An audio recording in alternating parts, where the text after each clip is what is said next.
Hello everyone. Thank you for coming back to our channel.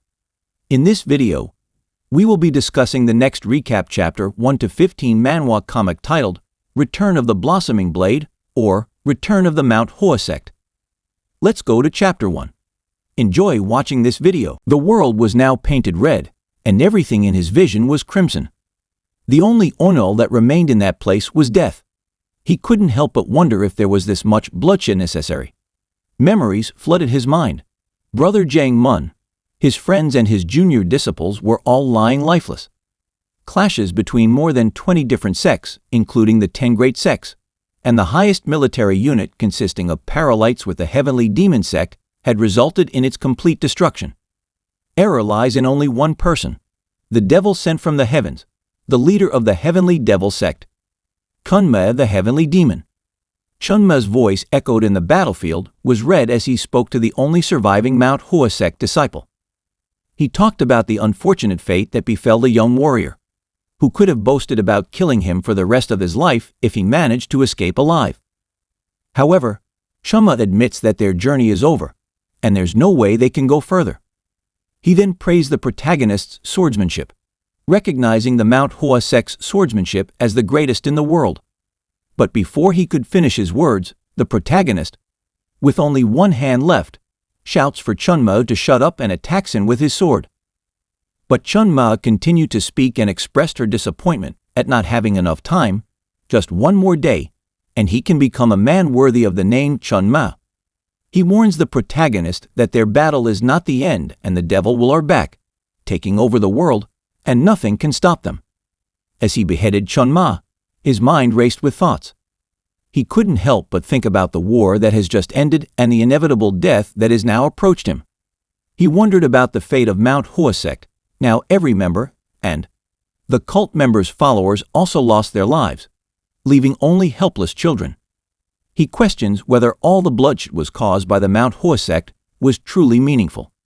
He wondered if he could be a little more dedicated to training so he can save at least one more life. But all these thoughts now it means nothing. As he collapsed on top of the pile of corpses, he thinking about the fleeting nature of life and its inevitable end. Whether he wants it or not, contemplating the poetic beauty of the blooming plum blossoms, which like life, must beans at some point. The 13th disciple of the great Mount Hua sect, and one of the 3 great swordsmen known as the Plum Blossom Sword Saint Chung Myung. After killing Chunma, who had caused destruction and chaos in the world, he breathed his last on the mountain peak of the heavenly demon sect headquarters. This short anecdote will be the only legacy he left in this world. An abandoned small child was found outside Mount Hua sect and was taken in as a disciple. As he grew up, he trained together other students his age. One day, a senior student shouted at him, calling him Chung Myung. Chung Myung couldn't help but wonder if his life was flashing before his eyes. The senior disciple scolded him, saying that he was an ascetic practitioner before becoming a martial artist, and that power without ethics is just violence. Chung Myung is tired of hearing the same lectures repeatedly. Even though he was a Mount Hua sect disciple, he knew that he could not fully follow all of its teachings. He felt that he accepted undeserved attention due to his talent. But in reality, he was still a beginner at the sect. He realized that everything he had achieved came from the teachings of Mount Hua sect. Suddenly, an old figure appeared and spoke. It was his brother Jang Mun. He asked Chung Myung does he regret his past. Chung Myung answered honestly, admitting that he was regretted. He wished that he was more dedicated to following the teachings of Mount Hua sect, and training hard, he can change the tragic ending of the story.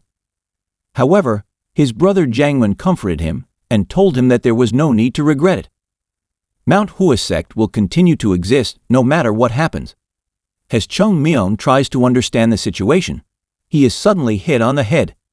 He shouted in surprise. At first he thought it was Chunma who hit him, but he soon dismissing the thought as impossible, because he had killed Chunme and he should dead. When he opened his eyes, he saw that it was a young beggar holding a bamboo stick in his hand. The young beggar repeated Chunma's name in a questioning tone. But suddenly he starts screaming and insulting Chung Myung, accusing him of sleeping late while Everyon people have gone begging. Despite being one of the Plum Blossom Sword Saints, someone respected even by the Beggars Guild leader, Chung Myung found himself threatened and insulted by a child. As he tried to understand the situation, the young beggar interrupted his thoughts and attacked him with a bamboo stick, telling him that he would die today. When the young beggar attacked, Chung Myung quickly tried to block his swing. However, he was surprised to find that his hand became very short, too short to block the attack effectively. In a state of panic, Chung Myung was unable to defend himself and the attack landed on his head. The young beggar continued to attack Chung Myung, hitting him and screaming with himangry. He demands to know if Chung Myung still doesn't understand something, and swears to make him fully understand. The beggar believes that there is a certain limit a person can lose their mind and a good punch is enough to make Chung Myung comes out of his sanity. The beatings continued and Chung Myung was unable to defend himself.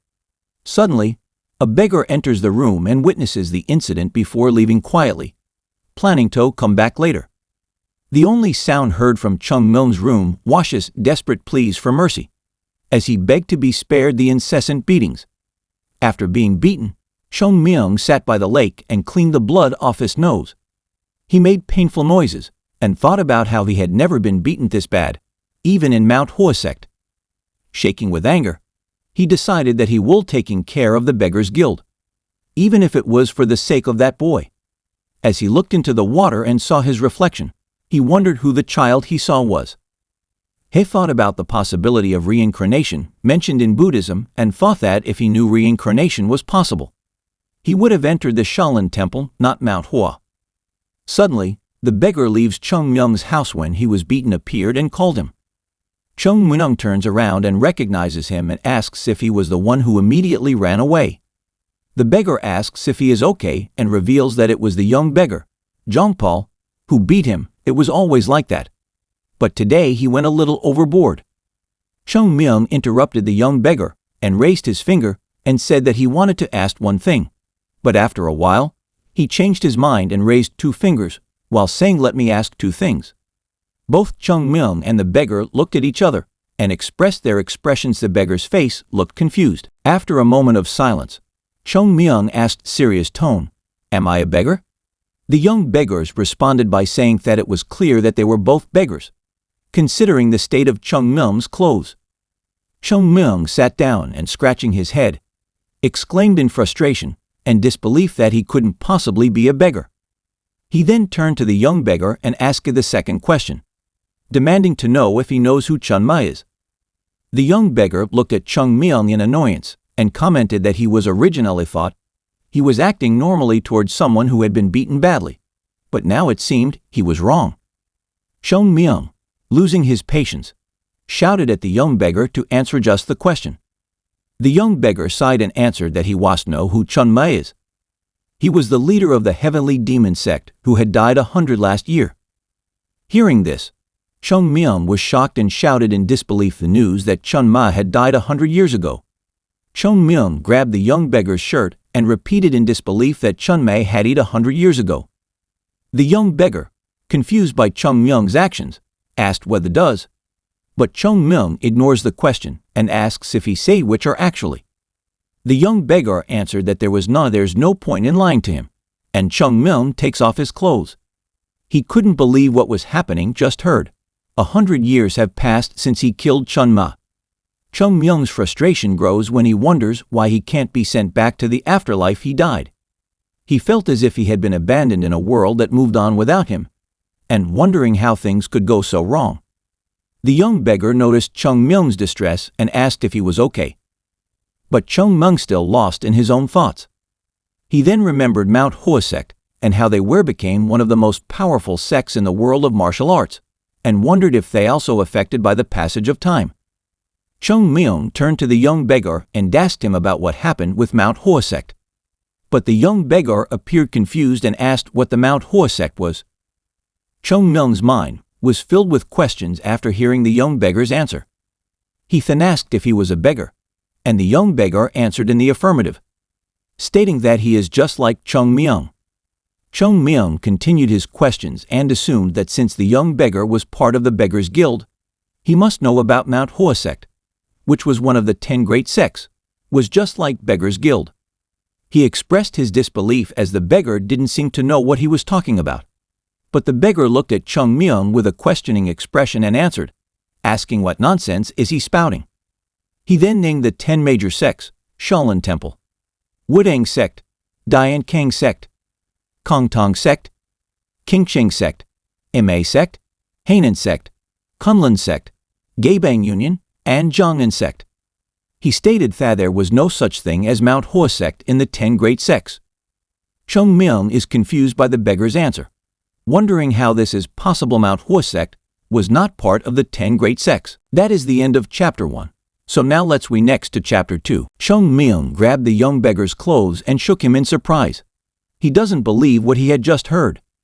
The South Island sect has become one of the 10 big sects, and Mount Hua sect was no longer part of them. Chung Myung focus quickly shifted as he demanded to know more about Mount Hua sect. The young beggar struggled to remember something useful, until he suddenly remembered something about the map of Shaanxi province. He spoke up and said that he had heard of such a sect before, and that it probably existed on the map of Shaanxi province somewhere. Chung Myung was immediately interested, and asked did the young beggar know more. The beggar continued and said that even though he did not sure whether Mount Hua sect was one of the 10 great sects, he knew that sect has fallen. This news shocked Chung Myung, who couldn't believe it. Mount Hua sect, one of the 3 most prominent sects in the world, along with Wudang and the Northern Loyalty family, have fallen. He let go of the young beggar, who fell to the groundland. Chung Myung refuses to believe it and states that he needs to see for his own eyes. After the young beggar fell to the ground, he looked at Chung Myung in confusion. Chung Myung stated that he was heading to Mount Hua to see the situation for himself. The young beggar warned him not to go, as he might about to be beaten again, and suggested that he just go begging. Chung Myung shouted at him to be quiet and asked him to answer a few more questions. He pointed out himself and asked the young beggar to identify his name. The young beggar answered with wondering why a beggar has to have a name. The beggar finally gave in and said that Chung Myung's name is Cho Sam. He then asked about his age, and the young beggar replied that he didn't know because beggars don't record their ages. Chung Myung stretched his cheeks and estimated his age to be around 15 or 16 years old based on his complexion. Chung Myung continued his questions and asked the name of the young beggar and the name of the person who beat him. The young beggar was somewhat surprised by Chung Myung's requests, asking if he really doesn't remember anything. He then gave his name as Guchul, and the name of the person who defeated Chung Myung was Cho Sam, but they called him Zhongpao. Chung Myung stated that he was returning the favor double and take revenge tenfold. He asked Guchul to remember his name, Chung Myung from Mount Hua sect, and that he would return the favor the next time they met.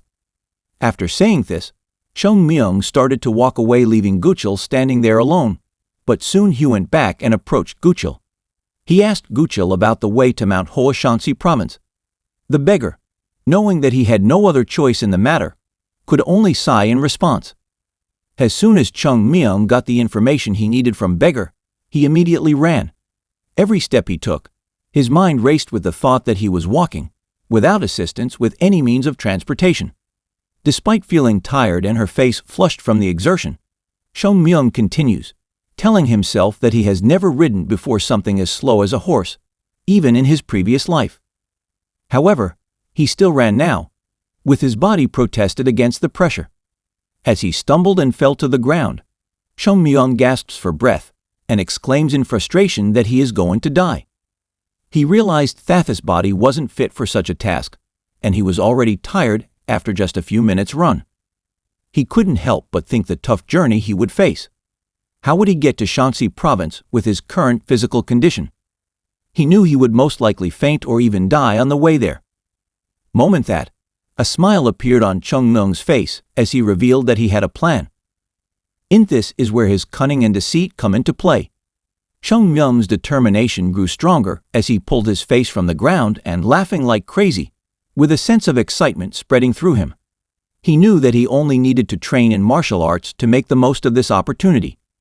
Chung Myung is aware that even those who have reached the peak of martial arts have regret that they didn't focus enough on the basics when they were younger. Moreover, they also regretted not training harder when their seniors urged them to it, and that they shouldn't get caught drinking the liquor their brother was hiding.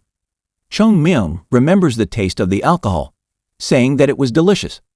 As he started walking, Chung Myung decided to look for a place where he could avoid contact with the physical world as much as possible. Chung Myung sat under the tree and thought the next step. He had a wealth of knowledge regarding advanced martial arts techniques stored away in his head, including the history of the Manhwa sect and methods of inner ki cultivation techniques. He knew that he could easily learn many techniques other than those taught in Manhwa sect. However, Chung Myung decided to start with a basic technique called equilibrium. Although it is a cheap technique sold in illegal street shops, equilibrium is one of the beginner techniques taught in the Manhwa sect. That does not significantly increase the strength of one's inner ki, but it is perfect for cleansing body. Chung Myung understands the importance of building a strong foundation for inner body strength, and he believes that perfecting balance is the first step to achieving this. He knew that he needed to clean properly any impure energy absorbed from its surroundings, akin to correcting small misalignments in the strand after strand of large cloth. And if he could gather the cleansed energy into Danshin body, he would become a formidable martial artist. Chung Myung had just finished his balance training, and he felt happy enveloped him. He believed that his newly cultivated Danshin would become the foundation which will open up a new world for him. With a small but strong force, he was sure will roll like a snowball and eventually become an avalanche that no one will be able to stop. When he woke up, he thought about whether he should run to Manhwa now, eager to test out his new skills. However, before he could take a step, he suddenly felt something was wrong, and the next second he fall to the ground. Lying on the ground, Chung Myung realized that he had spent all his energy learning the technique. Balance doesn't help the seance when he needed to use his body urgently, and he cursed his misfortune. Moment that day, his brother Jangwon's image appeared in his vision and spoke to him. He said, "Sometimes Chung Myung forgets to use his brain." However, annoyed Chung Myung ordered brother Jangwon left because he annoyed Chung Myung. With a sense of despair, Chung Myung shouted loudly, wondering how he could reach Manhwa at this speed. In the village area, a young beggar hurriedly walked into the street and approached a old man, addressed him as brother. The older beggar asked what was wrong. The young beggar reported that a novice beggar was intercepting all their beggar money. He explained that the beggar was a small-looking child, and everyone gave him coins. The older beggar got up and said that they needed to teach the novice beggar a lesson. The young beggar pointed at another beggar, who was none other than Chung Myung. Older beggar shouted at Chung Myung, but he didn't react and continued eating. The older beggar shouted again, calling Chung Myung a brat and asking if he was deaf. Chung Myung looked back and casually asked if the older beggar was talking about him. This makes the older beggar angry, and he accuses Chung Myung of speaking informally to him, claiming that the child must have lost his mind at such a young age. While cracking his hand, the older beggar warns Chung Myung that he doesn't know whose permission it is he had to get to beg there. He said that since Chung Myung was still young, he would let him go without getting hurt, but only if he leaves everything he has and gets out of there. Chung Myung looked at the beggars and then at the bread he was eating. He called the beggar came out, said that they had no shame and even took his food. The younger beggar became angry and called Chung Myung a naughty child. Chung Myung got up and started stretching his arm, then punched the air several times, testing his strength. He announced that his Danshin wasn't perfect yet, but it would be enough for now. He warned the beggars that he weak and will not hit them hard, but they may come to him at once. The older beggar became angry and ordered the two younger beggars to kill Chung Myung. As they ran to attack him, Chung Myung easily dodged the young beggar's blows and retaliated with his own blow, sent the young beggar flying. Chung Myung shouted at the beggars, declaring himself to be the Plum Blossom Sword Saint of the Great Manhwa sect, and started to fight back and started beating the three beggars. After Chung Myung beat the beggars, the three of them sat on their knees together, body full of bruises. The older beggars apologized for their behavior while on the phone. Chief Chung Myung, who was eating bread, questioned why the beggar mentioned Ithi is the chief of the tribe. The beggar asks if he should be called Chief Beggar, but Chung Myung gets angry and asks if he just called her a beggar. Older beggar bowed and apologized again. Chung Myung then asked if they knew the fastest way to get to Shanxi province. The older beggar thought for a moment and then burst out laughing laughed, saying that he was asking something very obvious. Chung Myung thought the beggar might know something, so he asked if he did know about Shanxi province. The older beggar chuckled and replied that if they knew of such a thing, they will not become beggars. Chung Myung didn't say anything and just stared the old beggar. Chung Myung then started to smile and said it seemed he was barking up the wrong tree. He then started laughing, and the older beggar joined in. However, suddenly he grabbed the older beggar's clothes, surprising him. The beggar looked at Chung Myung with a questioning expression, while warning him that if they meet again in the future, he better be prepared and answer if Chung Myung asks him something. Otherwise, he might not be so lucky next time. Chung Myung then told them to leave if they understood it, and they immediately ran off, answered in a frightened voice that they understood what Chung Myung meant. That is the end of chapter 2. So now let's we next to chapter 3. In a valley surrounded by mountains with stunning views, an old man stood at the side window, admiring the stunning view and blooming plum blossoms. Suddenly, a voice called him from outside, addressing him as sect leader. Sect leader turned around and warmly welcomed the person, Unam, enters the room and mentions that it wasn't anything important, but it child requested to meet the sect leader.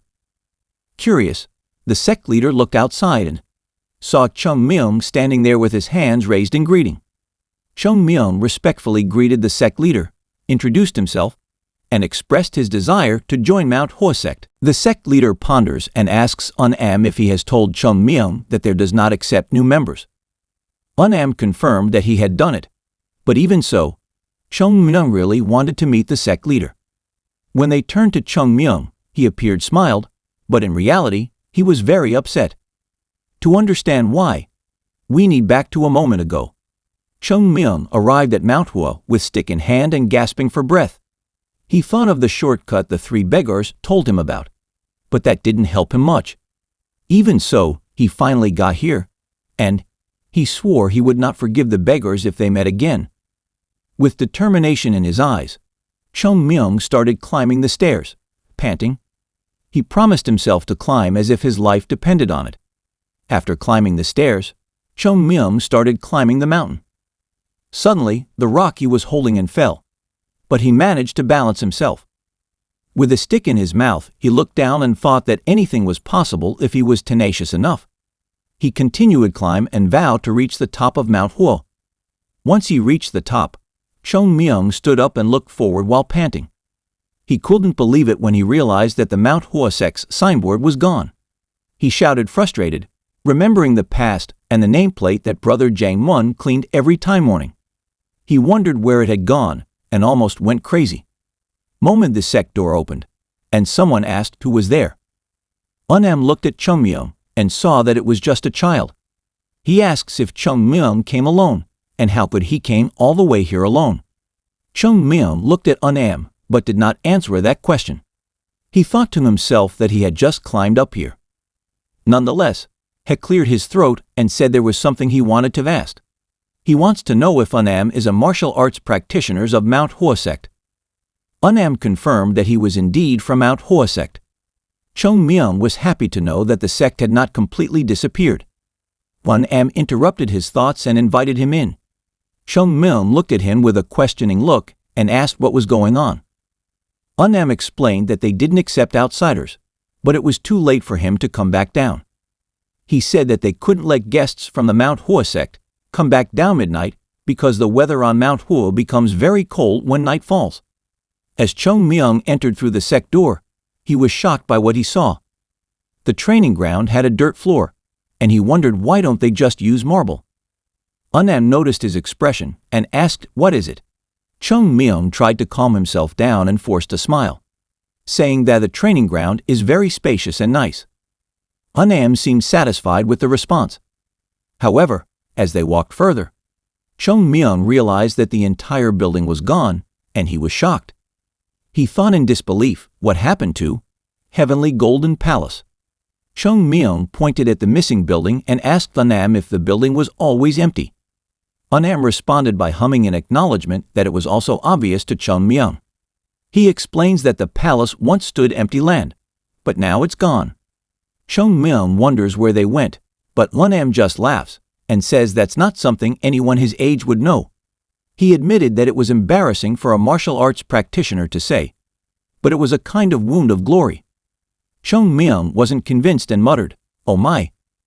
Won-am asks what he said, but Chung Myung quickly brushes it off, saying that it is nothing. Won-am motioned for Chung Myung to follow him quietly. As they walked, Chung Myung's thoughts drifted. He couldn't help but feel empathy towards Mount Hua-sek's decision to sell the heavenly golden palace. He realized that they must have faced countless hardships and difficulties in trying to keep the sect in order has not disappeared until now. After a while, Won-am stopped in front of a building and stated that it was Yuyuan Temple. Chung Myung took a moment to observe the temple and noticed that the temple appeared to be intact. Won-am opened the door and motioned for Chung Myung to come in. He whispered that Mount Hua sect was a martial arts sect, and as such, guests also had certain responsibilities, including paying respects to their ancestors. So he told Chung Myung to prepare to pay his respects to their ancestors. Chung Myung entered the room and installed a questioning expression on his face. He noticed the golden candlestick bestowed to ancestor Daetong rites by the emperor of the Jin dynasty, hanging scrolls handwritten by ancestors, the gold-plated decorations, and paintings that used to fill the room were all gone. Chung Myung scanned the room with his eyes, and his expression suddenly changed, surprised. He noticed a flower was missing. He exclaimed aloud, wondering where did the flowers go. Won-am looked at Chung Myung, who was acting strangely, and said in a questioning tone, asking what flower. Chung Myung looked back and clarified that there should be flowers in the room and wonder where they went. Won-am heard her question and asked how she knew about the flower. After thinking for a moment, Won-am remembered that there were plum blossoms made of strange white metal which used to be in the room. Chung Myung's eyes lit up in recognition, and he immediately asked where the flower was. When Chung Myung listened to Won-am's explanation with a pale face, Won-am smiled and revealed the truth. They have sold the flowers, because of them couldn't find a use for it, and didn't fit in with the temple decoration. However, they are managed to find a trader willing to buy it at a good price. Chung Myung fell to his knees in shock and despair. He thought about Mount Hua-sek's unfortunate fate, and how they lost their sacred artifact. To this sacred artifact of the Mount Hua sect was a white plum flower with nighttime fragrance and divine sword of the violet dawn. White plum flowers with nocturnal fragrance, not as flashy as gold and not as flashy as silver. But this flower holds the righteous spirit of Mount Hua sect, made it a sacred artifact. And now these fools have sold it. As Chung Myung kneels, Won-am rushes to him and asks if he is okay. Chung Myung knew that he needed to intervene as quickly as possible before they made it bigger mess. Suddenly, he bowed to Won-am and proposed application. He asked Won-am to allow him to meet the sect leader and join Mount Hua sect. The scene then shifts to the present, where the sect leader looked at Chung Myung with a curious expression. He asks if Chung Myung knew about Mount Hua sect because he wanted to join them. Chung Myung confirms that he knows about the sect and wants to join the sect, and the sect leader considered the request. He knew that entering the sect not an easy task. As he thought about his next move, Chung Myung thought that he had a plan. He decided to use the name Chung Jin Yang, supposedly lost in the middle of the war. Chung Myung went on to explain that Chung Jin had fallen from a cliff and was found by a passing lumberjack, who treated him the wound.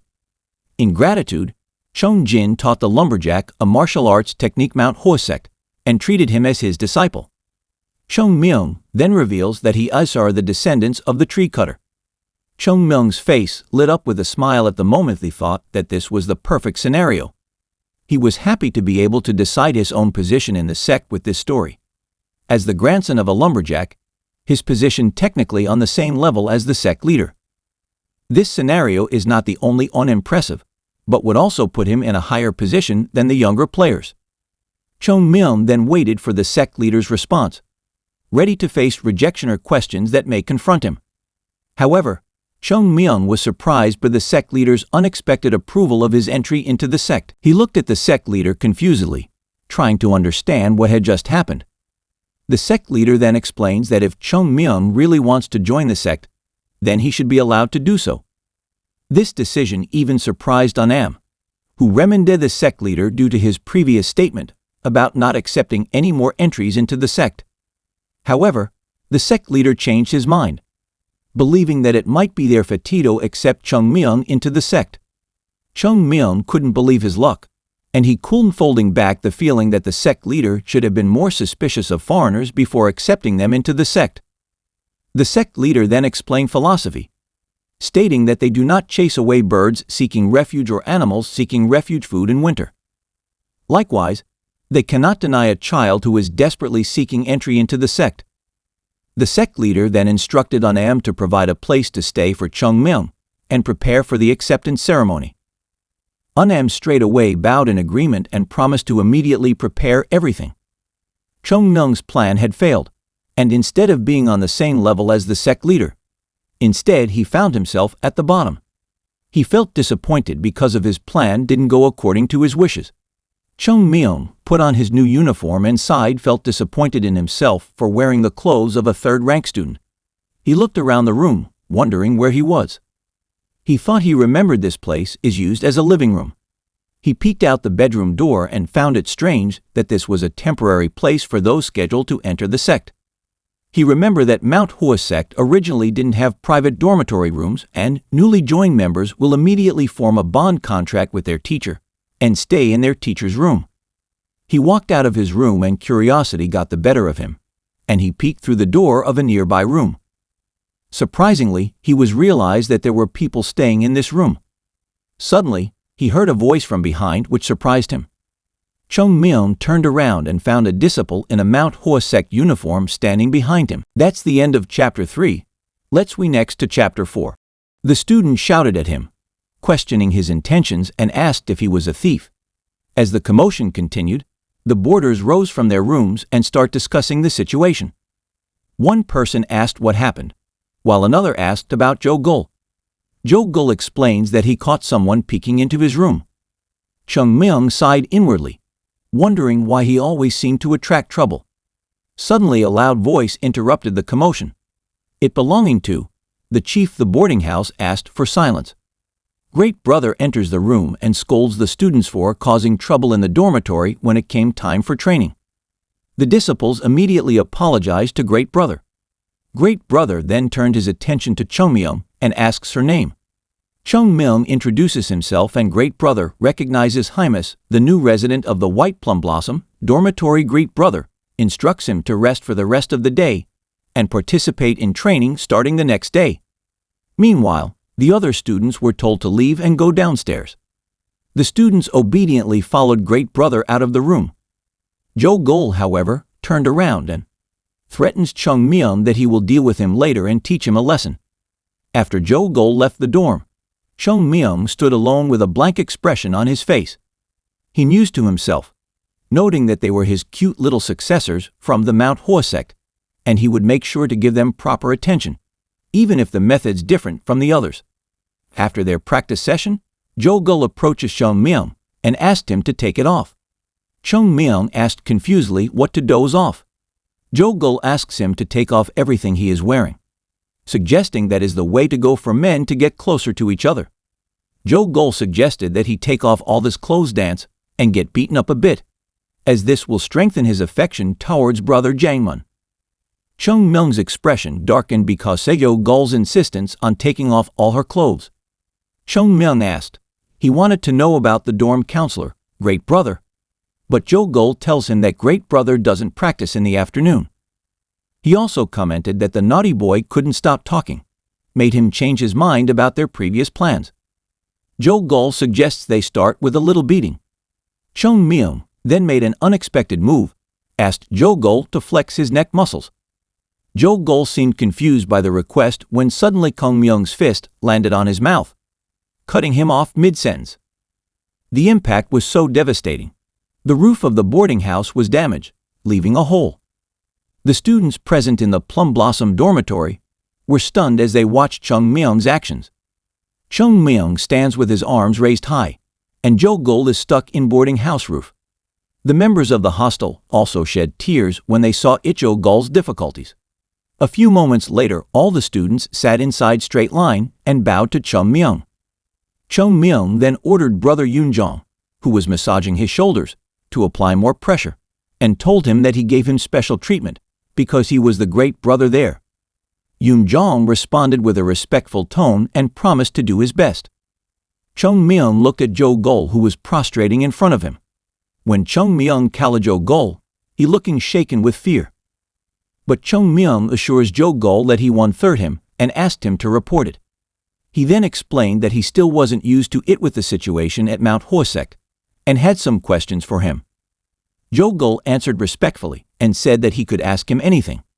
Chung Myung then asked Jo-gul about the Heavenly Golden Palace and the reason behind the chaos in Mount Hwasek. Jo-gul hesitated for a moment and then asked if Chung Myung knew about the Plum Blossom Holy Sword. Chung Myung admits that he did and internally thinks that he is the Plum Blossom Sword Saint. According to the Sasuk, the Plum Blossom Sword Saint played a major role in defeating Chuma. However, this victory was infuriating the remaining heavenly demon sect group, who then barged into Hanyuan region. For some reason, they forced themselves to reach Mount Hua and burned the entire mountain. As a result, Mount Hwasek suffered heavy damage and has not been able to recover its former strength. After hearing this, he realized that he might was the reason why Mount Hwasek fell. He was filled with regret and frustration of this awareness. Brother Jang Mun and Chung Myung sat in a small table in Mount Hwasek. Jang Mun brought up the Tae Flumok sword technique, which does not have a Taoist aspect and is not very strong. He advised that it would not become a problem to remove the technique from the sect's teachings. Chung Myung, who was busy eating, agreed with Jang Mun's assessment and even suggested throwing it away this technique. Jang Mun hesitated, because the technique was left behind by their ancestors. Chung Myung then suggests a solution. To prevent children from being attracted of him, they had to remove it completely from the library. Jang Mun was happy with the idea and agreed to follow through. Then Jang Mun changed the topic and revealed that he didn't call Chung Myung there just to discuss this matter. Chung Myung looked at Jang Mun curiously, wondering what else was on his mind. Jang Mun suggested that it was time for Chung Myung to accept some disciples, and asked him how he planned to teach them. Chung Myung answered with a smile, suggesting that he should beat them up first. Once he beats them to the brink of death, they will surpass their limits and make the impossible happen.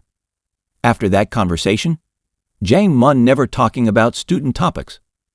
Suddenly, Yoonjong's voice broke Chung Myung's daydream.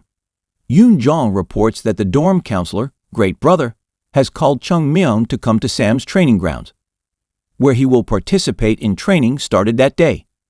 When all the students stand up training ground with knives in their hands and following Brother's instructions to perform this technique, Chung Myung and Unam stand side by side watching practice.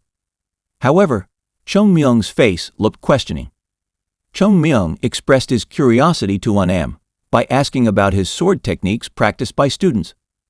Unam explains that this technique is called Equilibrium Sword Technique and is the basic sword technique for all another technique of the Mount Hwa sect. However, Chung Myung watches them practice with a strange expression on his face. He argued that the technique did not help in making children stronger, and more in hindering their progress. According to him, the technique is too complicated for beginners and is similar to teaching alphabet using a complicated thesis book. He approached the practice area with a sword in his hands and continued to ponder his thoughts. Chung Myung believes that practicing this technique may provide a temporary advantage to the participant, but without a proper basis, this technique would be useless to them. He concluded that if the students wanted to practice these techniques, at least they should be taught properly. Chung Myung looks up at the beautiful blue sky and compares its emptiness to the future Mount Hwa sect. He felt lost and wasn't sure where to start to help the sect. Turning to one of the students, he called out to him, startling the young man. Chung Myung then asks him what else they learned besides the equilibrium sword technique. The disciple stammered a bit and explained that they would be studying sword techniques the 7 sages after mastering the equilibrium sword technique, and then about to graduate from Plum Blossom House to learn the Little King sword technique. Finally, after studying everyone, they would be able to learn Mount Hua Sek's sacred techniques, Tei Flumok's sword technique. Chung Myung's expression turned dumbfounded when his disciple mentioned the Tei Flumok's sword technique. Memories of Brother Jones' wordsman appeared in Chung Myung's mind again. His mouth dropped open in disbelief as he processed the situation. He was frustrated and confused, unable to understand why they were studying technique they had agreed to discard. He couldn't help but wonder what happened with their supposed 24 moves plum blossom sword technique learn. Suddenly a brother interrupted Chung Myung's reverie by shouting, demanding to know who was speaking and ordering the person to move forward immediately. At Plum Blossom Dormitory, Chung Myung calls Jo Gul and asks Jo Gul for help, and Jo Gul eagerly agrees, asking what help he could do. Chung Myung instructs Jo Gul to gather everyone at the front White Plum Blossom Dormitory at 5 a.m. the next day and prepared 5/8 per person. Jo Gul is surprised by Chung Myung's request and asks if he really wants her to prepare that. Chung Myung asks if Jo Gul thinks he can't do it, and Jo Gul responds with nervously says that he will finish his work. As Chung Myung watched Jo Gul leave, he pondered the state of the Mount Hua sect. He knows that the sect lacked wealth, technique, and talent, and had the potential to collapse overnight. However, of these three factors, Chung Myung believes that talent is the only one thing he can control. Despite being the third-year student at the moment apparently not very talented, Chung Myung remembered the saying that a journey of 1,000 miles begins with one step. He considered raising this talentless brother as his first step in the journey of rebuilding the Mount Hua sect. At 5 a.m., all the students gathered outside the White Plum Blossom boarding house. One of them expressed his annoyance at who made them come and go as they pleased. He turned to Jo Gul and Yoon Jong and hoped they would agree. Jo Gul thought to himself that they probably weren't at the boarding house last night. Suddenly, Chung Myung appears and asks if he is they were talking about. Brother who complained confirmed that it was him and questioned this lack of respect for his seniors.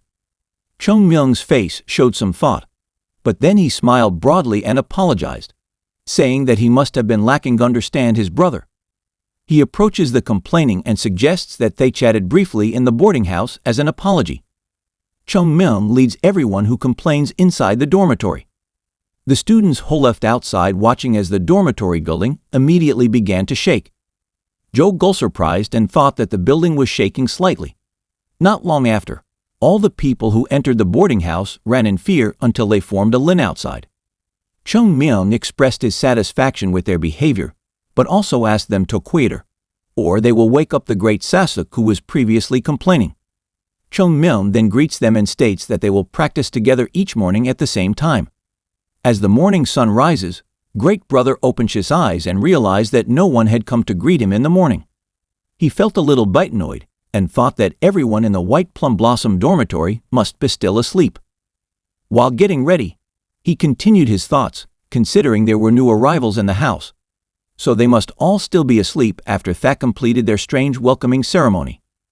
He left his room and started walking around thinking that he would teach them a proper lesson this time. Great Brother initially thought that even if Jo Gul went too wild, Yoon Jong would there to stop it from going too far. However, when he arrived at the boarding house, he was confused by the sight before him. Some of the disciples were lying on the ground, while others, trying to get up, and some struggling to catch their breath. Great Brother looked at them and wondered why everyone was in such bad shape. He couldn't hold back his curiosity and asked out loud, "What's going on here?" However, none of the students answered his question, and they tried to look away. Great Brother doesn't understand why his students are avoiding his questions. As a senior at home, they should tell you what happened. His eyes then fell on Jo Gul looking like he had just come out of the grave. However, his attention was quickly attracted to the figure standing behind Jo Gul, the newcomer who arrived the day before. Chung Myung is doing squats while lifting heavy weights placed on his shoulders. Although his body was shaking, he didn't stop and pulled the weight and counted 10,085. That's the end of Chapter 4. Let's we next to Chapter 5. Chung Myung casts his gaze downwards and realizes that Senior Brother is standing right there underneath. Realizing this, he called Senior Brother the Great Sasuk. Senior Brother met his gaze, realizing that Chung Myung looked very tired, even his legs trembling as he stood up.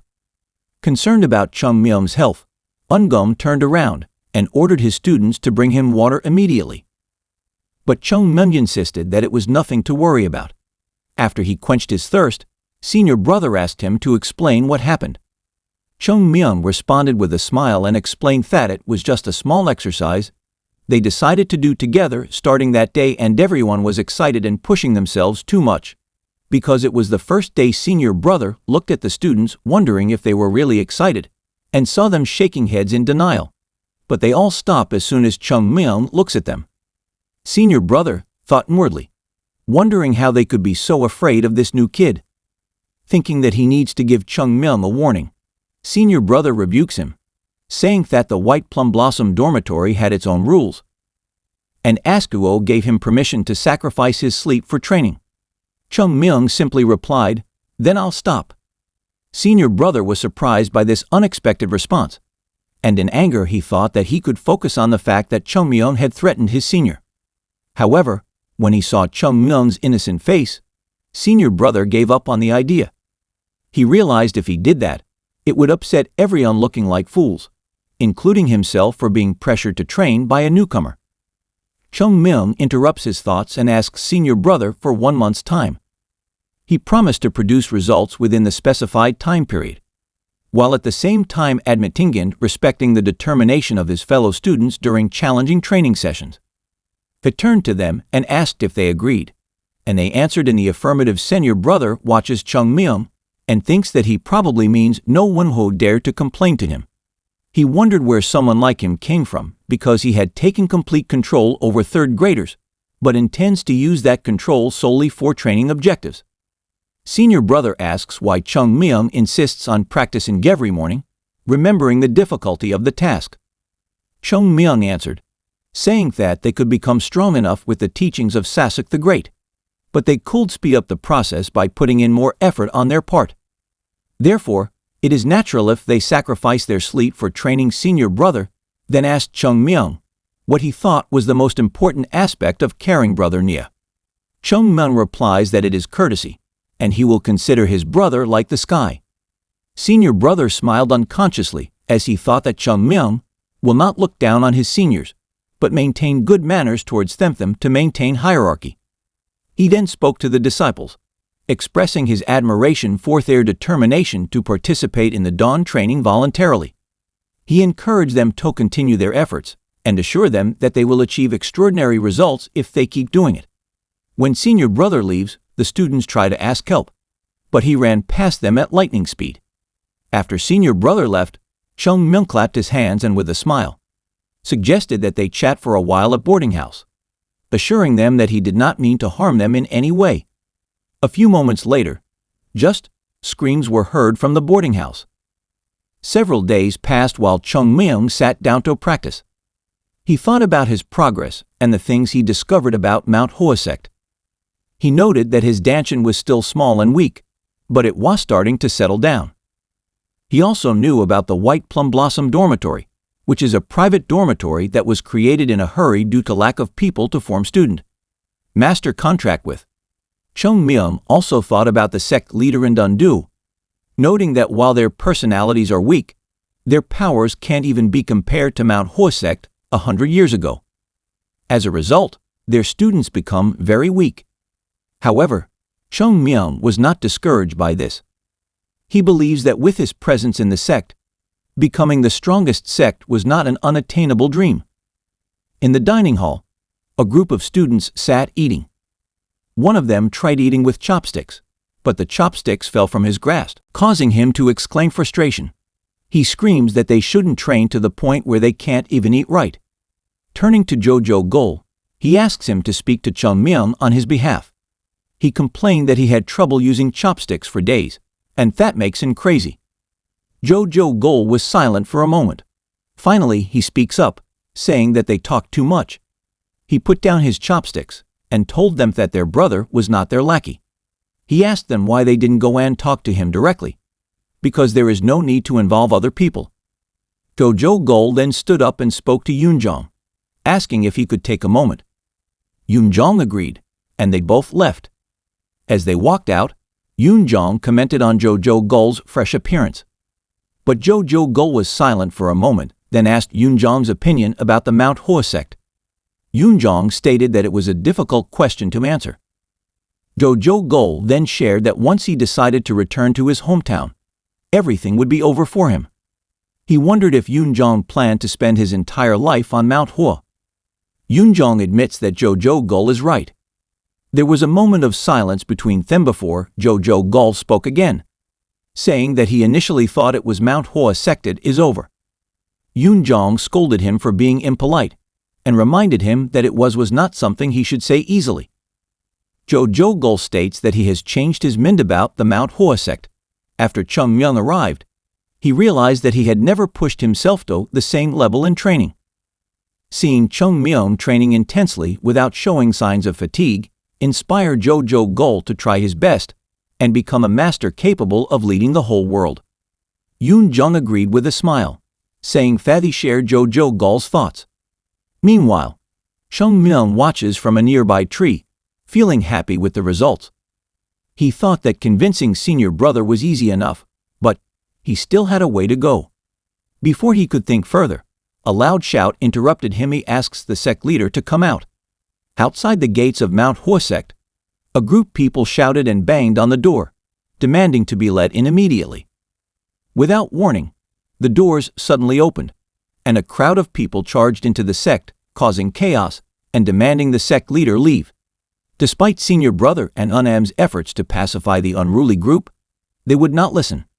Chung Myung watched in disbelief that they broke through Mount Hua sect gate.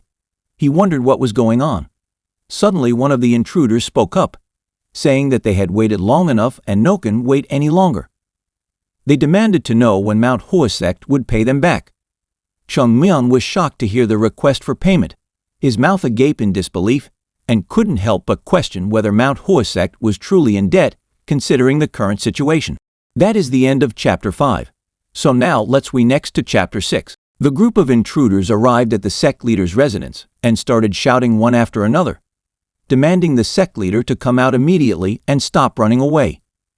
The moment the sect leader's room opened, everyone's attention turned to the door, and silence fell over the crowd. Confidently, Mount Hua sect leader stood in front of them and asked why they had come so late at night. Chung Myung, who was observing the situation, thought that the sect leader truly embodied the essence of the sect leader of Mount Hua sect. Every movement and way of speaking exuded a sophisticated aura. One of the intruders couldn't contain his frustration and shouted, questioning why the cult leader was trying to act calm about the situation. Chung Myung confirmed his previous suspicions, thinking that the cult leader was just trying to act cool. A fat man in a red robe, who seemed to be the leader of the group of intruders, greeted the sect leader and asked how he was doing. The sect leader acknowledged pavilion owner Gong's unexpected presence and expressed his surprise at Gong's arrival in person. Gong chuckled and explained that he felt uncomfortable having to visit them for such business. He mentioned that he didn't want to climb Mount Hua again if possible, but because many people requested his presence, he was forced to come here. Gong emphasized that the sect leader needed to understand the reasons behind these people's concerns, as the agreed date had long passed. The sect leader closed his eyes in contemplation, and Gong continued to speak, stating that they had tried to understand Mount Hua sect's situation several times. He said that if they had followed the contract strictly, they would have demanded payment for breaking the promised date. However, because of the debt they felt towards Mount Hua sect, they would try not to be too harsh. Gong set a time limit of 7 days, stating that if the sect leader couldn't pay him back within that time, they would confiscate the Mount Hua sect's temple. The conversation between Gong and the sect leader was interrupted by a hiccup, and everyone turned their attention to the source. Chung Myung stood there, covering his mouth. Gong comments that it seems like he has let the kids see something they shouldn't see. Back at the dorm, Chung Myung asks if the dealer is from Huayan Prefecture. The student confirmed it, and Chung Myung pondered silently. Seeing Chung Myung's reaction, the student thought that he should probably stay away from Chung Myung, unsure of what he would do. Jo Gol then asked his student whether Huayan Prefecture was the name of the village under Mount Hua. The student answered firmly, remembering the name from his days selling with his father. Gol questioned whether that meant Mount Hua sect had borrowed money from the merchants. The student admits that he is not sure about it, but he knows about Gong, the owner of Tahuo Pavilion in Huayan Prefecture. He revealed that Gong was a wealthy merchant who was involved in various business ventures. Cheng Myung, who had been silent, suddenly spoke up, asking whether Gong was the owner of Tahuo Pavilion. Gol and his students look shocked, realizing that Cheng Myung's expression is far from normal, and they ask him to calm down. Cheng Myung scoffs at their pleas, asking if they are telling him to calm down. His mind raced, realizing that Tahuo Pavilion originally belonged to Mount Hua sect. With a firm grip on his disciple's collar, Cheng Myung asked if the man was really the owner of Tahuo Pavilion and if he was trying to confiscate Mount Hua sect's temple after lending them money. The student, with tears in his eyes, confirmed that that was indeed what happened. Cheng Myung released his grip on his student and pondered the situation. He thought something was wrong.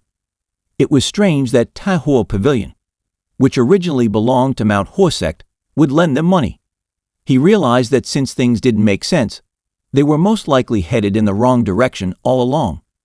Cheng Myung calls Gol, who answers nervously, not sure what to expect. Cheng Myung orders him to bring that thing. Confused, Gol looks at Cheng Myung, who repeats his request for that thing.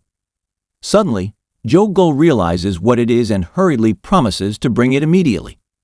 As he takes the black uniform and hands it to Cheng Myung, Gol can't help but ask what he wants to do with it.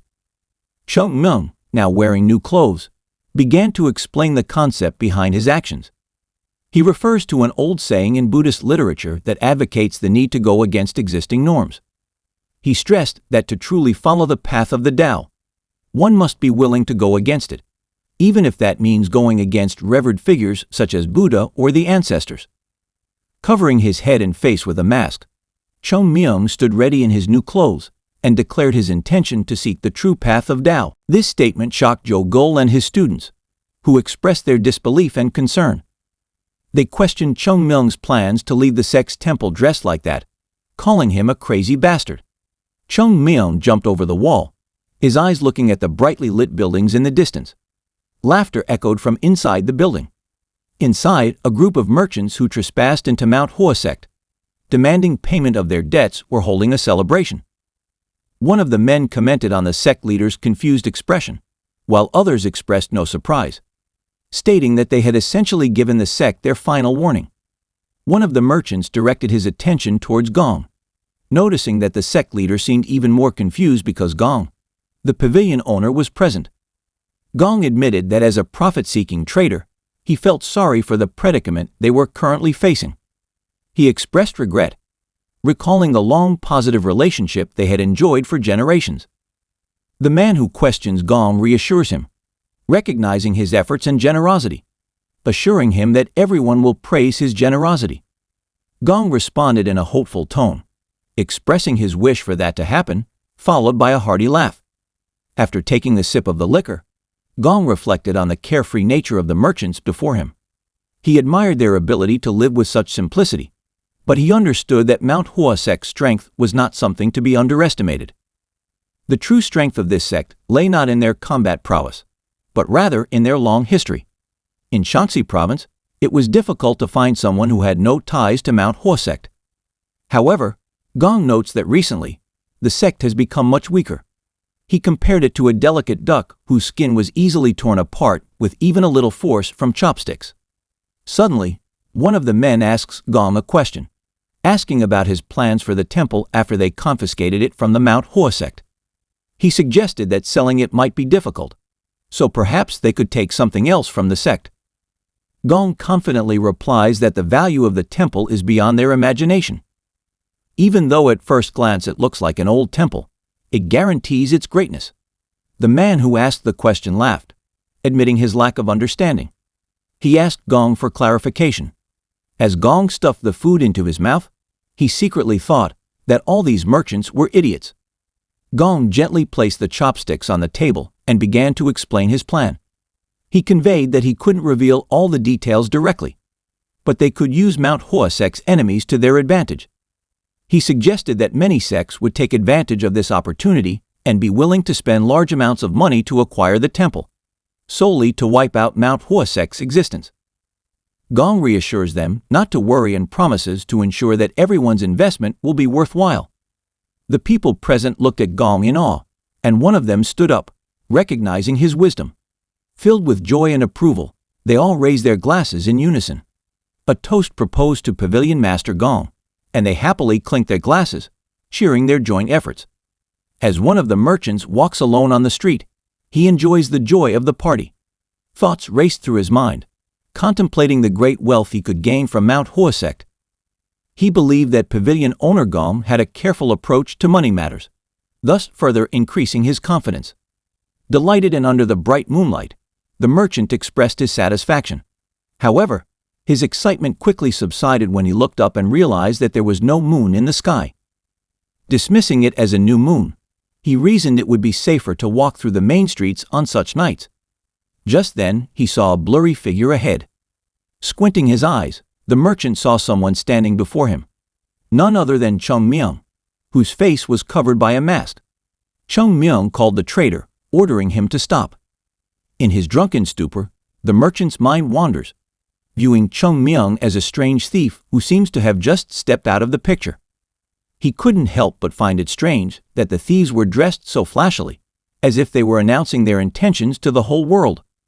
The merchant is surprised by Chung Myung's presence and questions whether he is a thief. Chung Myung assures him that he is not interested in money and just wants answers. He promised that if the merchant would cooperate, he would be left unharmed. The merchant seemed unafraid and said that he didn't have much choice in the matter. He then revealed with a smile that he had several friends accompanying him, indicating that he was not alone. A moment later, half a dozen guards appeared, surrounding the merchant.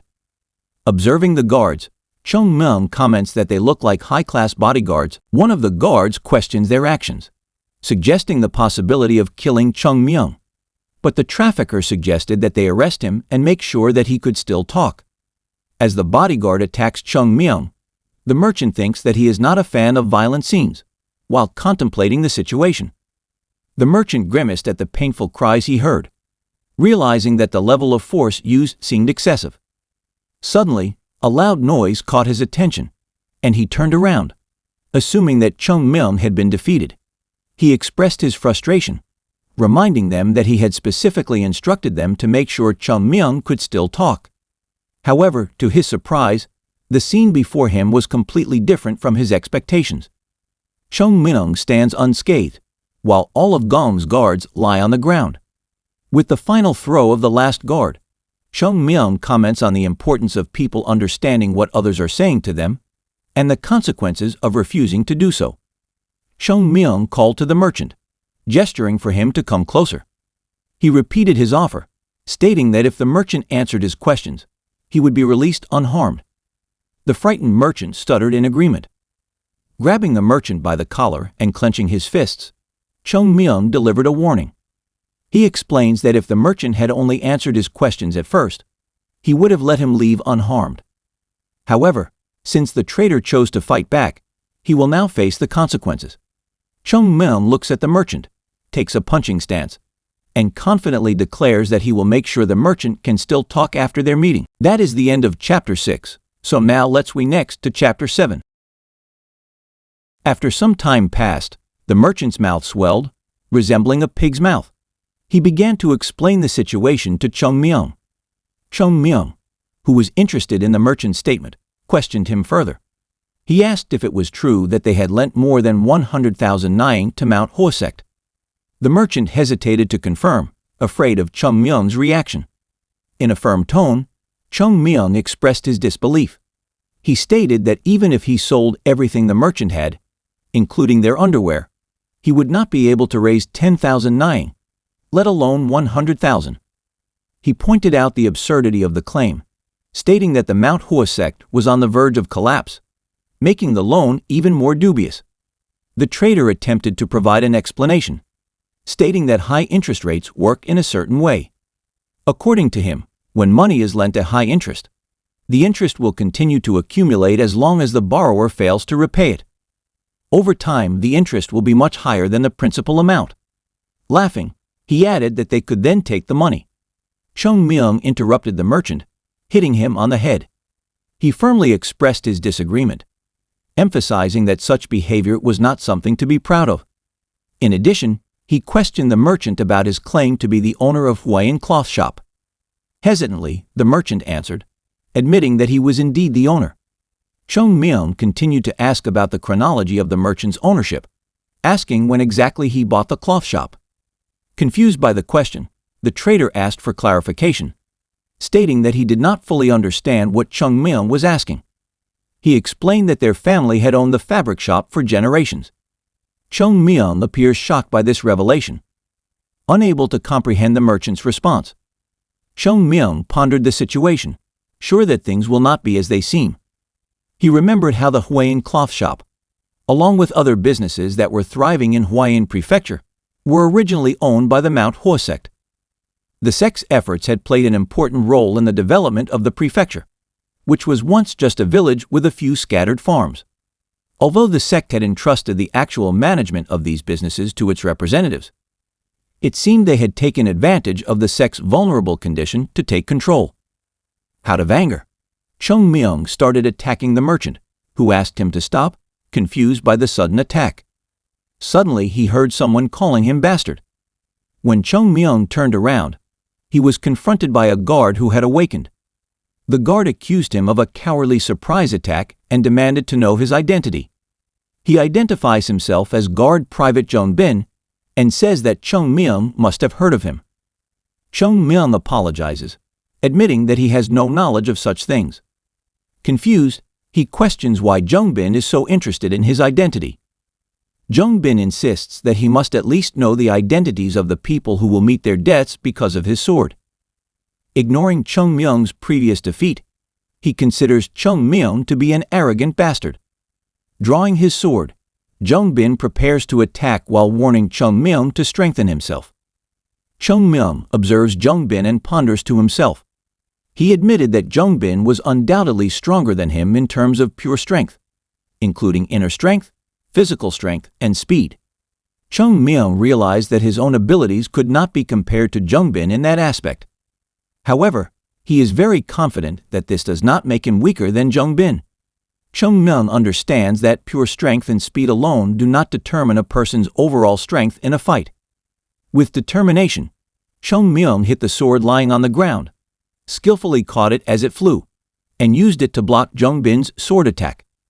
At that moment, he reflected on his superiority over Jong Bin. He had his past experience as the Plum Blossom Sword Saint. Chung Myung realized that if he lacked pure power, he could borrow it from his opponent. Using the power of Jong Bin's own attack, Chung Myung skillfully redirects it, sending Jong Bin flying backwards. Taking advantage of the opportunity, Chung Myung uses a sword technique that creates the image of a plum blossom, symbolizing his skill, and quickly attacks Jong Bin once again. While doing so, he confidently said, "Come back after practicing more." But a sudden realization dawned on him, and beads of sweat formed on his face as he looked back at the merchant. He pondered, realizing that he had made a mistake and accidentally revealed his sword technique, especially since he had even drawn a plum blossom bud. The merchant's astute observation of his refined and beautiful sword techniques, the high level of martial arts displayed, and the pure kai that was faintly radiating concerned Chung Myung. He wondered if the merchant had found out his true identity. However, the merchant asked him an unexpected question. The merchant asked if Chung Myung was affiliated with the South Bank sect, and this question confused Chung Myung. After a short pause, Chung Myung confirmed his relationship with the South Bank sect. This confirmation sparked great joy in the merchant, who eagerly offered his assistance and promised to answer any questions to the best of his ability. Surprised by the merchant's enthusiasm, Chung Myung responded with a surprised voice, expressing his gratitude. Inside the Mount Hua sect's dormitory room, Jo Gul's impatience was increasingly visible as he wondered why it was taking so long. Yoon Jong, who noticed Jo Gul's anxiety, tried to reassure him, reminding him that Chung Myung was not stupid and would return in time, as long as no accident happened to him. Suddenly, the boarding house door opened, and Chung Myung stepped in. Curiously, he asked the group if anything had happened in his absence. Without delay, Chung Myung began to change his clothes, while Yoon-jong asked his own questions, curious about the important events that occurred outside.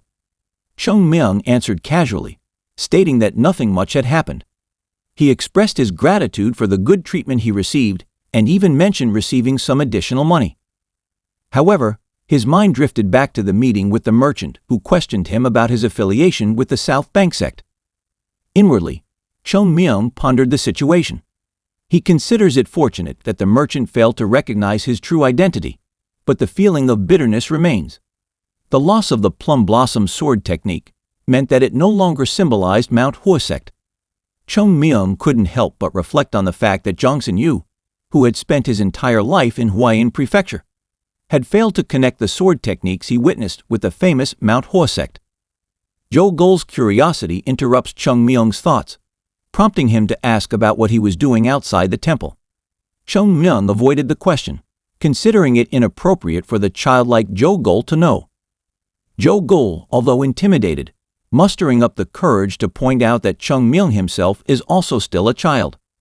Chung Myung brushes off the comment and quickly changes the subject, urging Jo Gol to gather everyone for training. Jo Gol, surprised at the prospect of practicing that day, expresses his astonishment. Chung Myung responded firmly, emphasizing that regardless of the weather conditions, be it rain, snow, or wind, they would not miss a single day of training from that day onwards.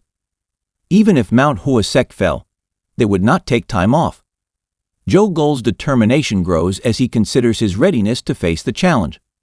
Jo Gol states his commitment to quickly gather everyone, only to be interrupted by Chung Myung, who states that he will not be participating in the training session due to other obligations. Yoon-jong voices his concerns to Chung Myung, insisting that the training session will only be effective if Chung Myung is present.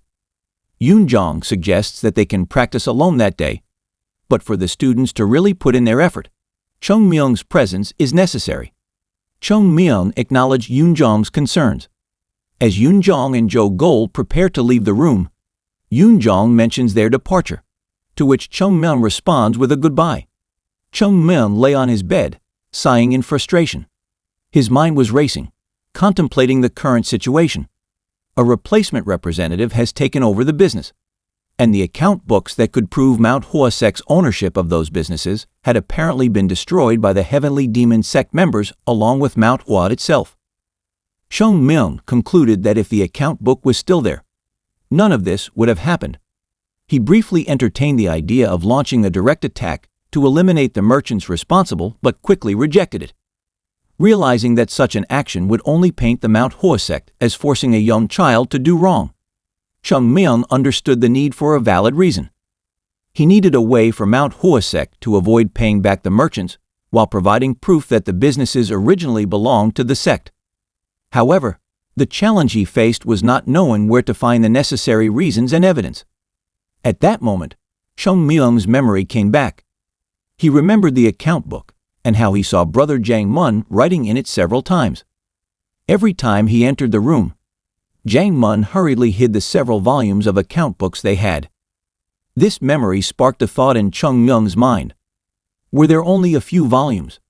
As Chung Myung got out of bed, determination etched on his face. He kept thinking about the whereabouts of the remaining account books. He couldn't imagine that there would only be a few volumes when Mount Hua sect was managing so much business.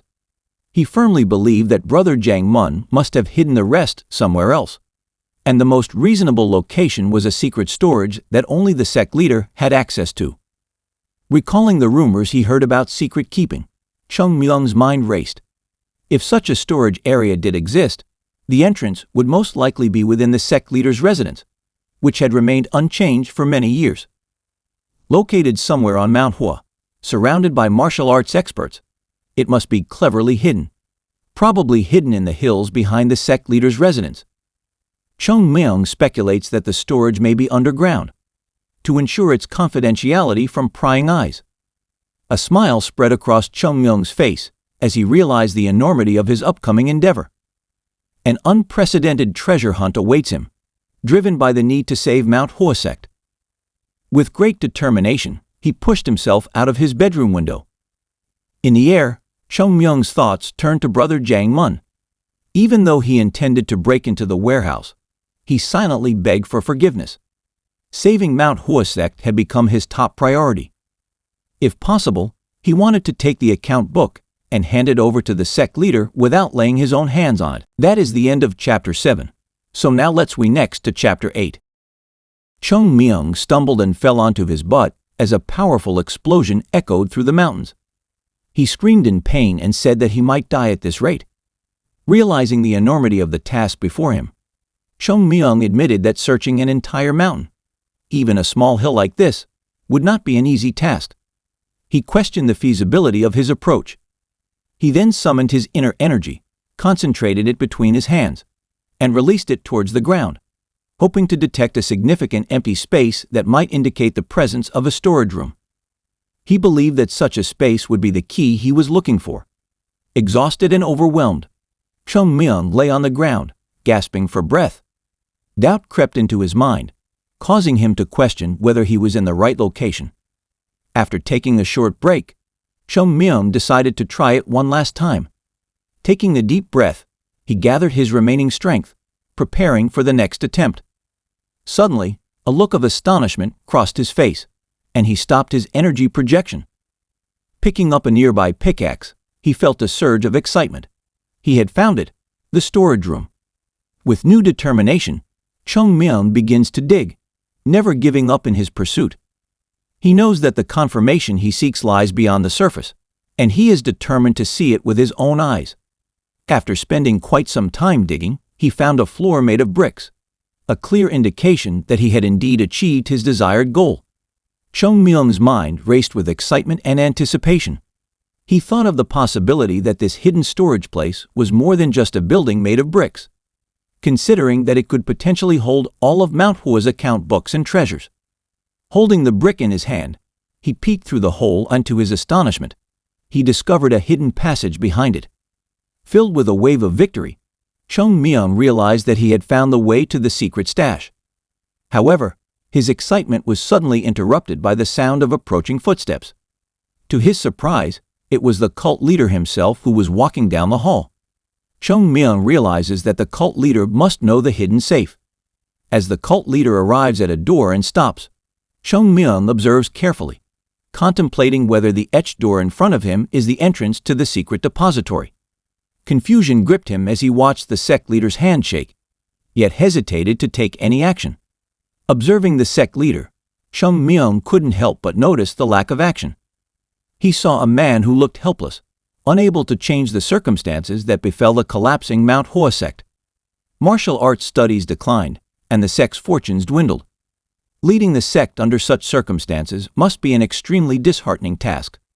Chung Myung wonders what it would be like to watch the place he has dedicated his entire life to protecting collapse without being able to prevent it. However, the sect leader couldn't reveal these feelings to anyone because he was the one the disciples relied on. As a result, he endured pain and sorrow in solitude, confined in places like this. After the sect leader left, Chung Myung moved the brick, creating a hole to enter the passage. Determined, he walked towards the door and admitted his fault in the situation. However, he believes it is not too late to make changes. With strong determination, he vowed to open the stubborn door and take action. Chung Myung put his hand on the door, channeling his energy towards it with determination. However, to his surprise, the energy he sent into the door was restored. It was then that he realized the truth. The door was made of immortal metal, which was reputed to be the strongest metal in the world. It is said to be more valuable than gold, and is at least a foot thick. Cutting such material would require the skills of the world's strongest masters, and even they would be hard-pressed to make a mark. This revelation explains why the cult leader never attempted to open it. Staring at the seemingly impenetrable door, Chung Myung pondered brother Jang Mun's martial arts prowess. He knew that Jang Mun's martial arts level was not high enough to penetrate evergreen metal. Chung Myung reasoned that if Jang Mun managed to get through the door, there must be a way to open it. The key lies in discovering the method, and if only Chung Myung can uncover it, he may have a chance to access what lies behind it. Chung Myung's eyes widened as he realized something surprising. He checked the pattern on the wall and recognized it as a knife mark. The moves are similar to the 24 moves plum blossom sword technique, as well as other sword techniques such as the bamboo leaf sword technique and the equilibrium sword technique. Understanding that this sword mark was the key to opening the door, Chung Myung sighed and concluded that it required Violet Dawn fortified Kai. With knowledge of the necessary sword techniques, Chung Myung devises a plan. He would closely follow the marks, starting with the equilibrium sword technique and the bamboo leaf sword technique, then progressing to the 24 moves plum blossom sword technique, culminating in the plum blossom sword dance. This sequence of movements is the key to unlocking the door. However, he pondered how Brother Jang Mun managed to create such a mechanism. Despite understanding the concept, Chung Myung faced significant challenges. He thought about the last remaining problem: how to perform all the techniques himself.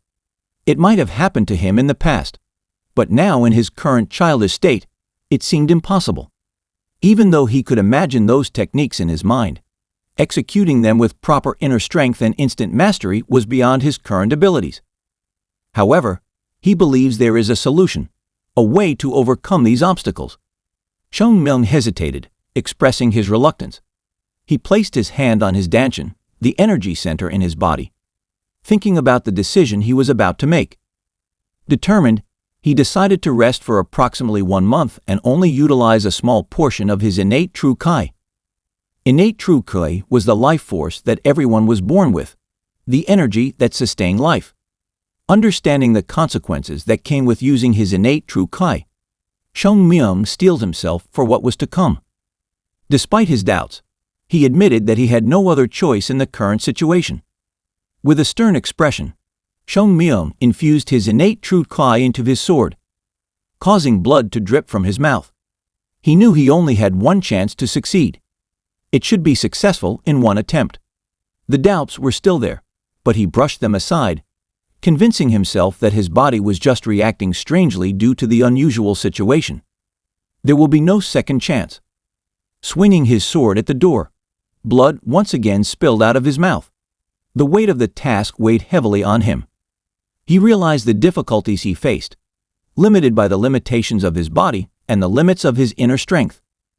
With unwavering determination, Chung Myung intensified the infusion of his innate true Kai into the sword, refusing to give up. He understood that he could not stop, whatever the circumstances. Swinging his sword with unrelenting force, Chung Myung progressed through the equilibrium sword technique, transitioned smoothly to the bamboo leaf sword technique, and then executed the 24 moves plum blossom sword technique without pause. Each movement flowed seamlessly into the next, showing his unwavering determination. At that moment, he accepted his identity as the Plum Blossom Sword Saint. As he completes the complicated sequence, Chung Myung's energy reaches its peak, but the pressure takes over. He fell to the ground and blood spurted from his mouth. Looking up, he wondered if his efforts had paid off. The door began to emit a shining light, accompanied by a clear clicking sound. Chung Myung's eyes were fixed on the door that slowly opened in front of him, giving rise to a wide smile of victory. However, his joy didn't last long, because blood came out of his mouth again, reminding him of the impact it had on his body. With a mixture of satisfaction and pain, Chung Myung admitted that he would most likely be bedridden for at least 2 months due to the stress he was under. The burden of saving Mount Hua sect weighed heavily on him, triggering the resigned thought that it was a troublesome task. Nevertheless, his expression changed to a smile as he stepped forward, opened the door, and passionately declared his intention to discover what Brother Jang Mun was hiding beyond his boundaries. That is the end of Chapter 8, so now let's next to Chapter 9. Chung Myung enters the secret storage area, seeing 3 bookshelves. It was smaller than he had anticipated, but he reasoned that a large vault made of immortal metal would be a luxury that only the largest sects in the world could afford. Taking a book off the shelf, he mutters to himself about Brother's claim about a lack of funds, guessing that those costs must have gone into creating this storage room. When Chung Myung examines the book, he is shocked by what he finds. With growing excitement, he realized that he had found Mount Hua sect's account book. Brother carefully copied the original account book from the Financial and Economic Agency, showing his thoroughness. This discovery was exactly what Chung Myung needed, a breakthrough that would bring disaster to the traders. A wide grin appeared on his face as he hid the book under his robe. However, he stopped for a moment, and a thought crossed his mind. Was there only paper in this place?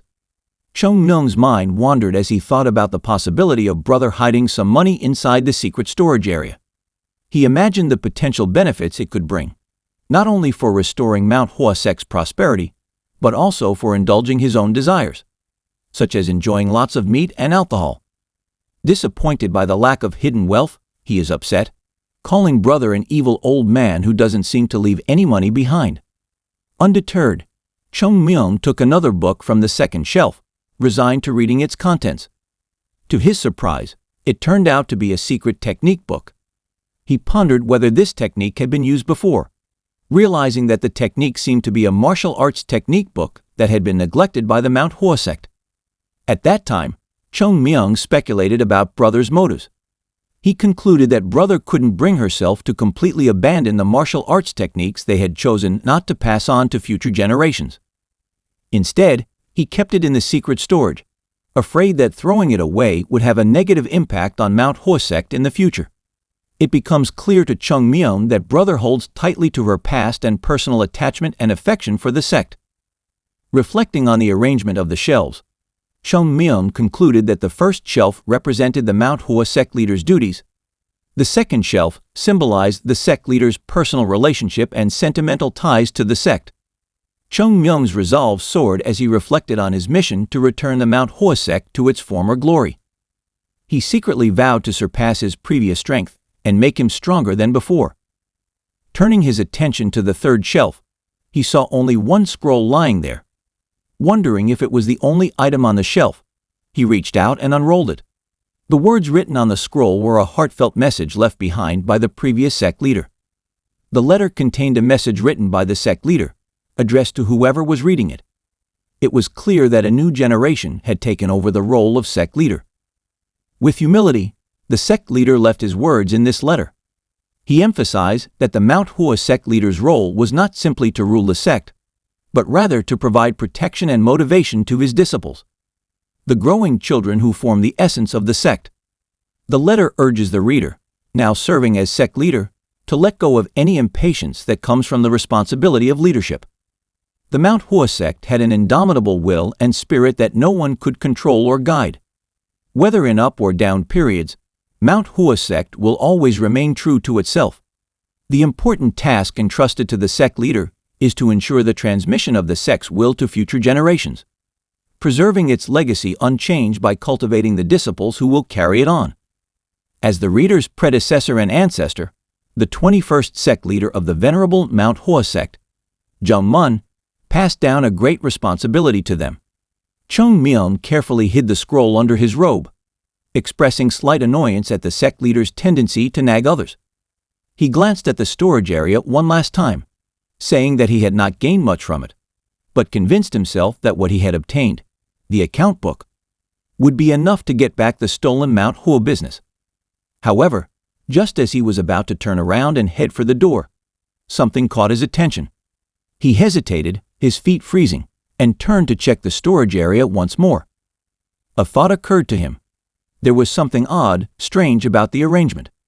Chung Myung ponders Brother Jung Mun's nature, considering his intense OCD tendencies. The meticulous brother is known for his devotion to symmetry, even placing 2 lamps on either side of his room for perfect balance.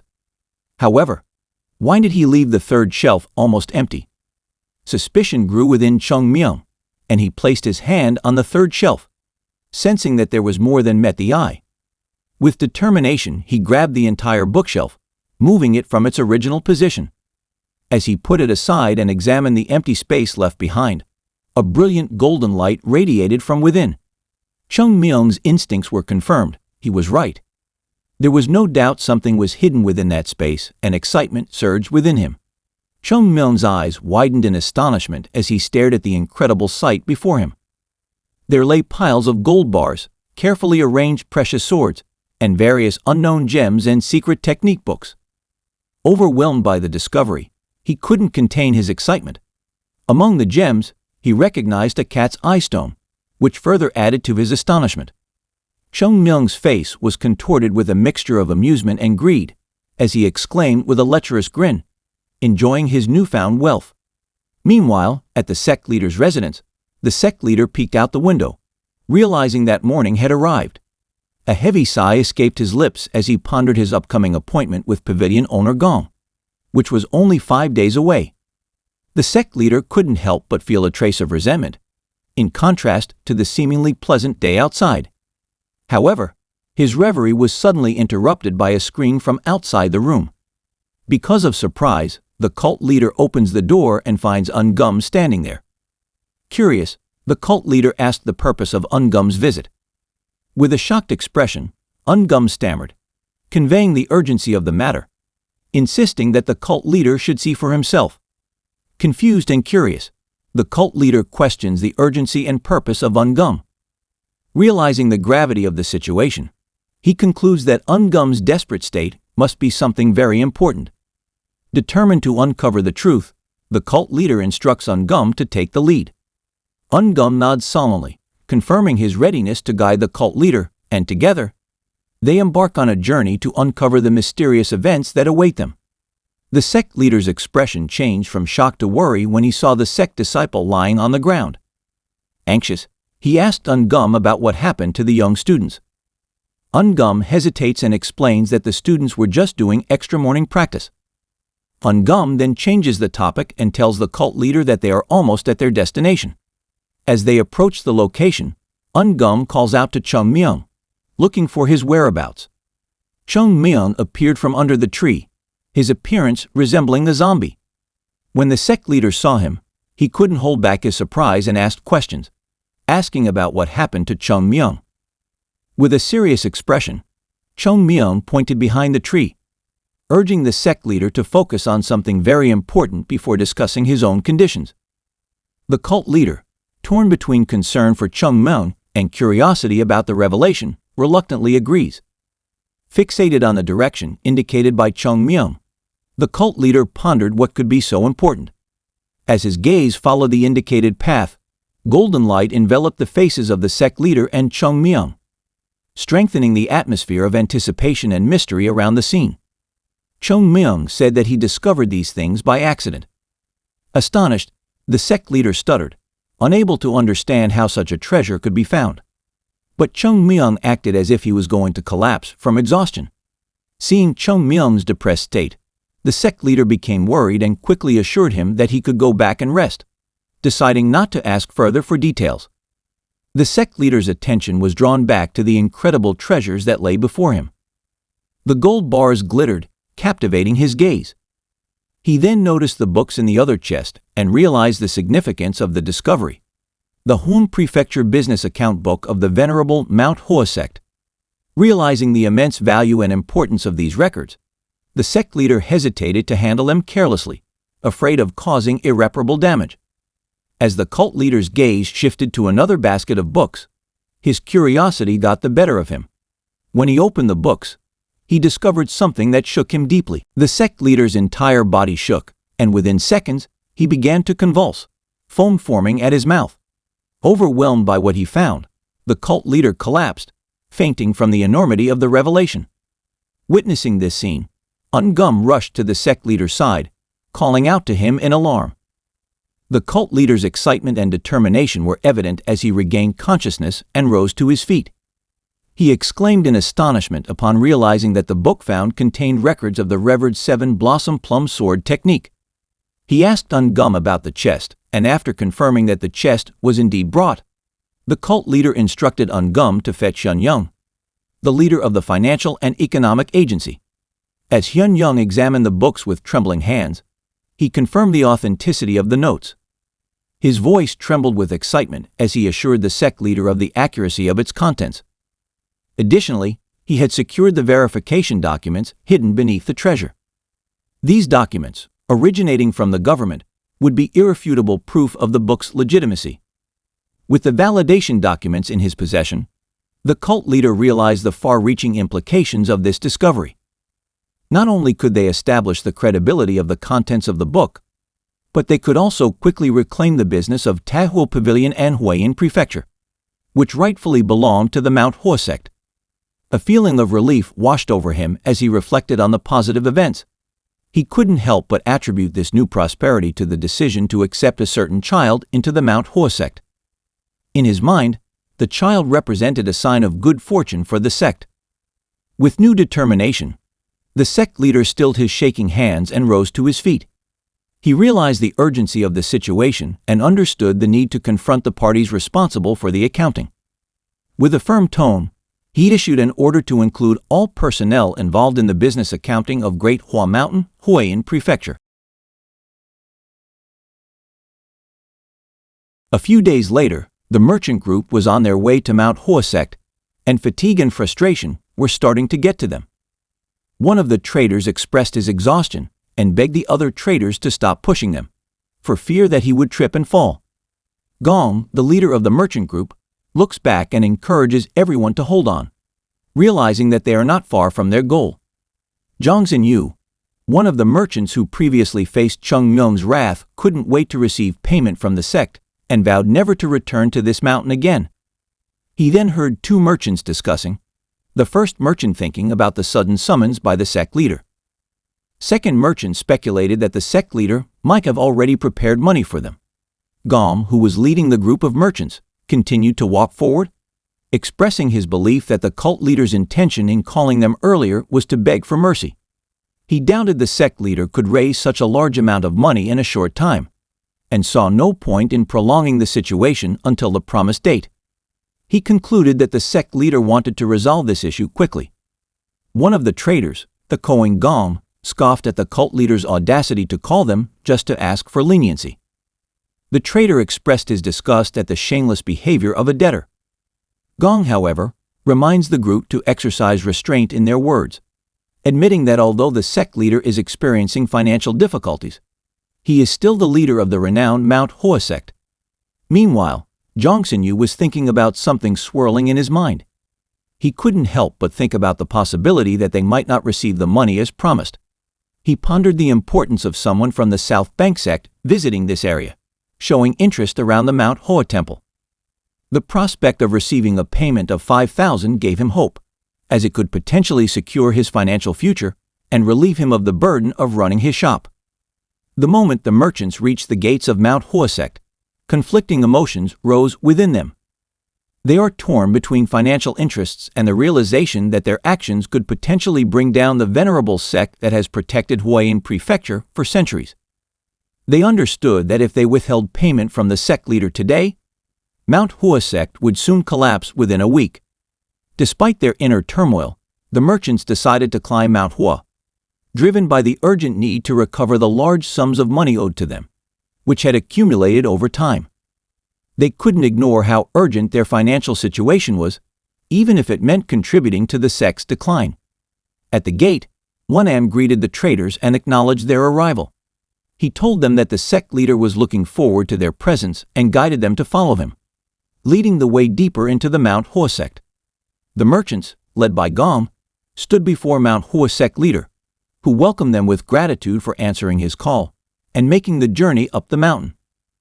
Gong expressed their humility and stated that it was natural for them to visit the cult leader, even though they had busy schedules. The sect leader chuckled at that remark and suggested drinking a cup of tea to relieve their fatigue. However, Gong interrupted, expressing his desire to get straight to the point without formalities. The sect leader remained calm and agreed to his request. He admitted that even though he had tried to reach various people and places, he had not succeeded in finding anyone willing to lend him money. Therefore, he explained that he would not be able to pay his debts within the expected time period. Gong, with a grin on his face, responds to the cult leader's pleas by stating that they have been given enough time. As a profit-driven trader, he emphasized their inability to grant further extensions. In response, the cult leader humbly bowed to the merchant, and explaining the difficulties in paying the entire debt, he proposed the possibility of partial repayment. He earnestly appealed to anyone present who might personally be willing to extend the payment date, hoping for understanding and support. Cheng Myung, observing the cult leader's actions and attitude, pondered his true intentions and abilities. He admitted that he still couldn't fully understand whether the cult leader's behavior was intended to discourage the merchants or whether it was purely an attempt to be friendly. However, there is one thing that is still certain in Chung Myung's mind. He believed that Hyun Jong, the sect leader, was not as simple as he seemed. Chung Myung realized that the most important quality a cult leader must have was calm. Considering Mount Hua sect had a foundation rooted in martial arts, wise decision-making should come naturally, especially for the sect leader.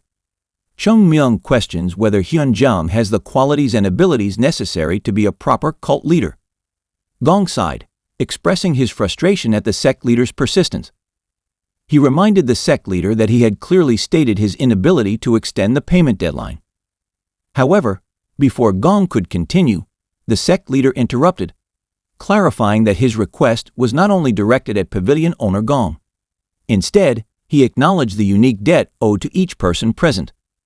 The sect leader humbly admitted that the total debt accumulated by Mount Hua sect amounted to 100,000 naing. He understood that he owed a great debt to everyone present. Therefore, he appealed to the audience, asking for their kindness in allowing the payment to be postponed. Gong, irritated by what he perceives as the sect leader's manipulative tactics, questions whether the sect leader has the means to immediately repay those who refuse to comply with his demands. However, there was a moment of silence before the sect leader answered. He admitted that although Mount Hua sect had declined significantly compared to its past glory, they still had reliable resources. Although they couldn't collect the entire 100,000 naing, they could collect a portion of it. Solemnly, the sect leader appealed to the audience, chanting Mount Hua sect's name, promising to repay the debt of those who would show mercy to the sect on this day. Gong, unable to contain his frustration, interrupted the sect leader's words, expressing his disbelief and questioning whether the sect leader knew what he was talking about. However, before Gong continued his protest, Jong Sin-yu, one of the merchants present, asked the sect leader a question. Jong Sin-yu asked for clarification on whether postponing the payment date would indeed guarantee the sect's repayment in the future. The sect leader confirmed Jong Sin-yu's understanding, and this response prompted Jong Sin-yu to ask further. He pointed out the dangerous state of the Mount Hua sect, emphasizing the risks involved in believing the sect leader's words and delaying payment. Jong Sin-yu questions anyone's motivation to comply with the sect leader's offer. In response, the sect leader looked at Jong Sin-yu's gaze and spoke with conviction. He stated that taking him at his word and agreeing to the delay in payment was not just for personal gain, but for the sake of Mount Hua sect and its history. He believed that this noble cause should be enough to inspire obedience. However, Gong, who was filled with mockery, laughed out loud. He openly expressed his disbelief and stated that the sect leader was unreasonable in his expectations. Undeterred, the sect leader maintained his composure and calmly challenged Gong's statement, questioning whether he was the one truly being unreasonable. The sect leader's commanding voice resounded as he asked a question to everyone present. What did Mount Hua sect mean to every individual gathered there? Is the name and rich history of this sect worthless? He challenged anyone who dared to take Mount Hua sect's name lightly or ignore its extraordinary legacy. Although the sect experienced decline over the years, it remained an integral part of Huayan Prefecture, sharing its energy and spirit from generation to generation. In the midst of an atmosphere full of tension, Gong steps forward, offering suggestions for dealing with the situation. He proposed distribution based on willingness to personally postpone the repayment date. Those who are willing to delay will gather on one side, while those who are not willing to delay will remain where they stand. However, he emphasized that everyone will be responsible for their own actions. Those who choose to delay payment will not receive protection from the Merchant Alliance, even if they ultimately fail to receive their payment. With this proposal, Gong called on the audience to choose their stance and express their choice.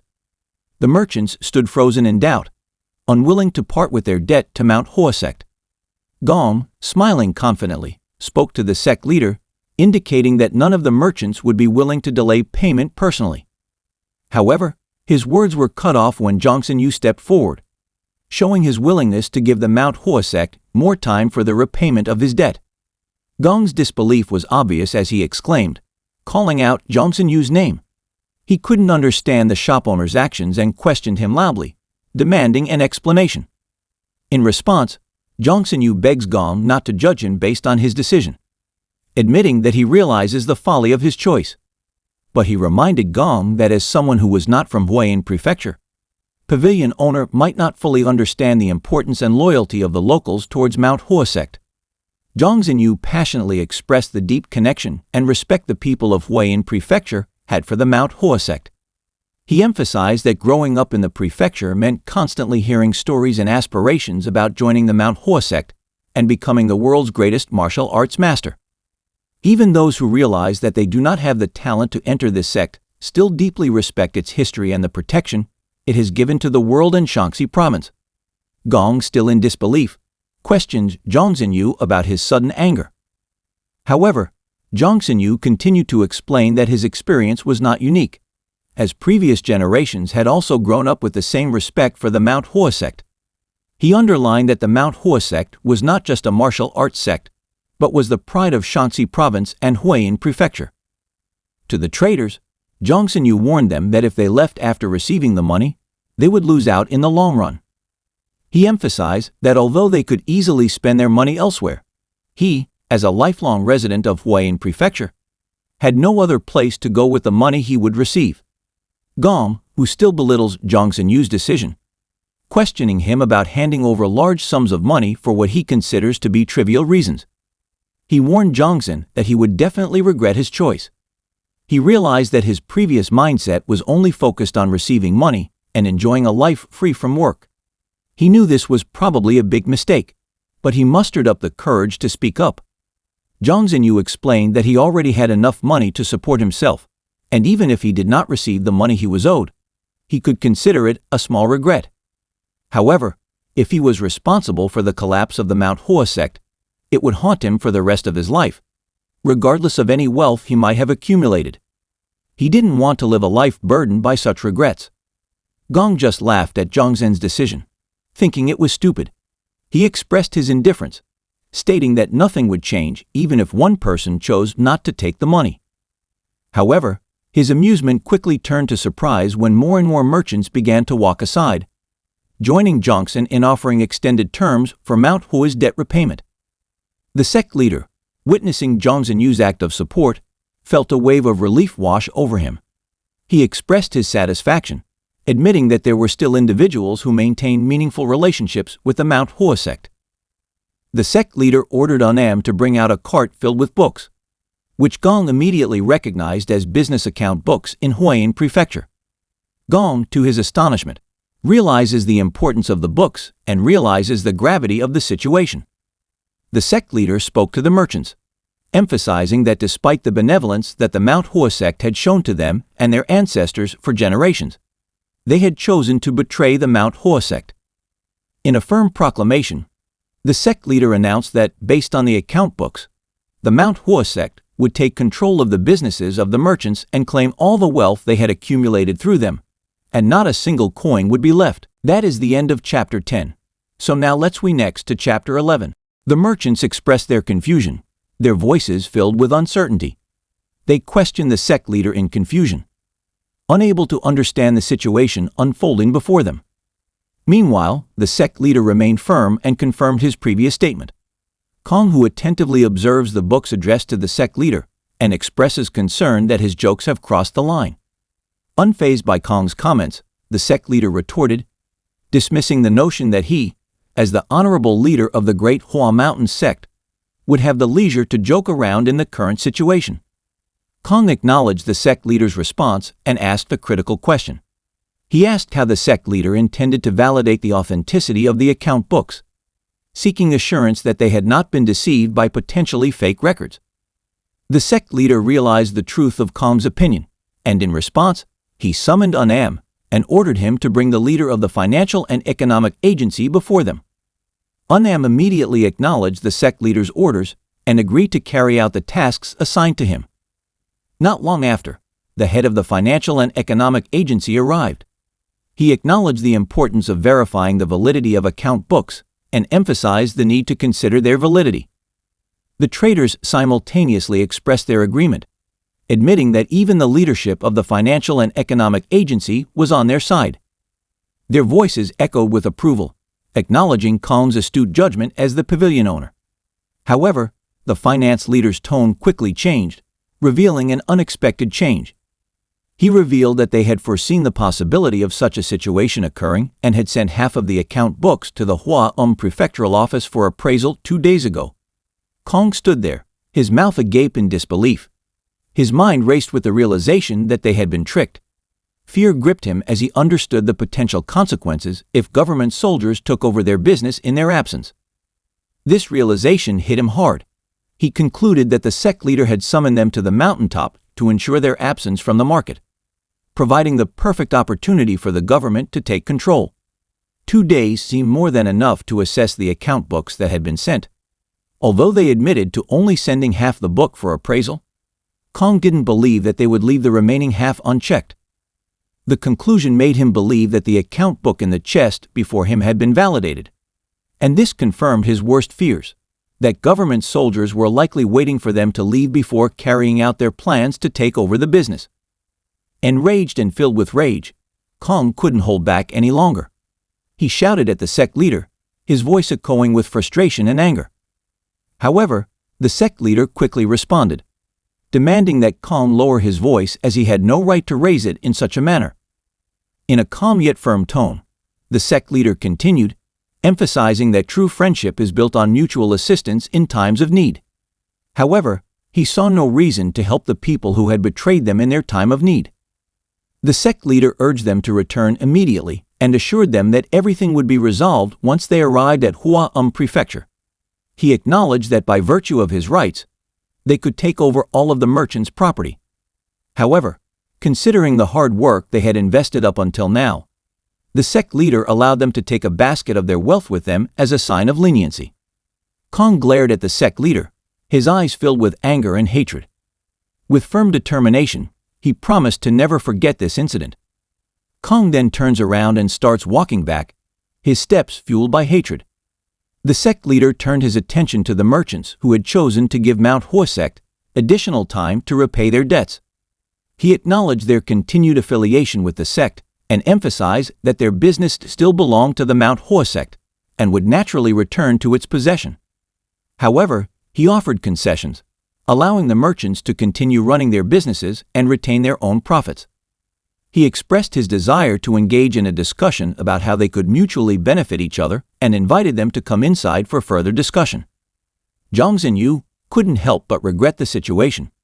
Despite being in a better position compared to those allied with pavilion owner Kong, he was suddenly demoted from shop owner to mere substitute owner. He sighed and questioned his grandfather's actions that brought him to this predicament.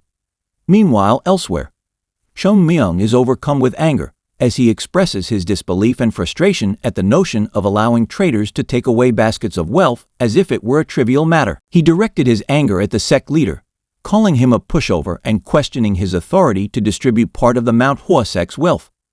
Driven by his anger, Sheng Myung chased the traders. As several merchants walked by with carts, one of them couldn't help but reflect on the events that occurred. As soon as they came down from the Mount Hua mountains, their business was confiscated by government soldiers. However, due to the sect leader's request, they managed to retain some things from what they once had. Regret filled his mind as he looked at Kong, feeling that he had made a mistake by trusting him. Frustrated, he spoke angrily, directing his question towards pavilion owner Kong.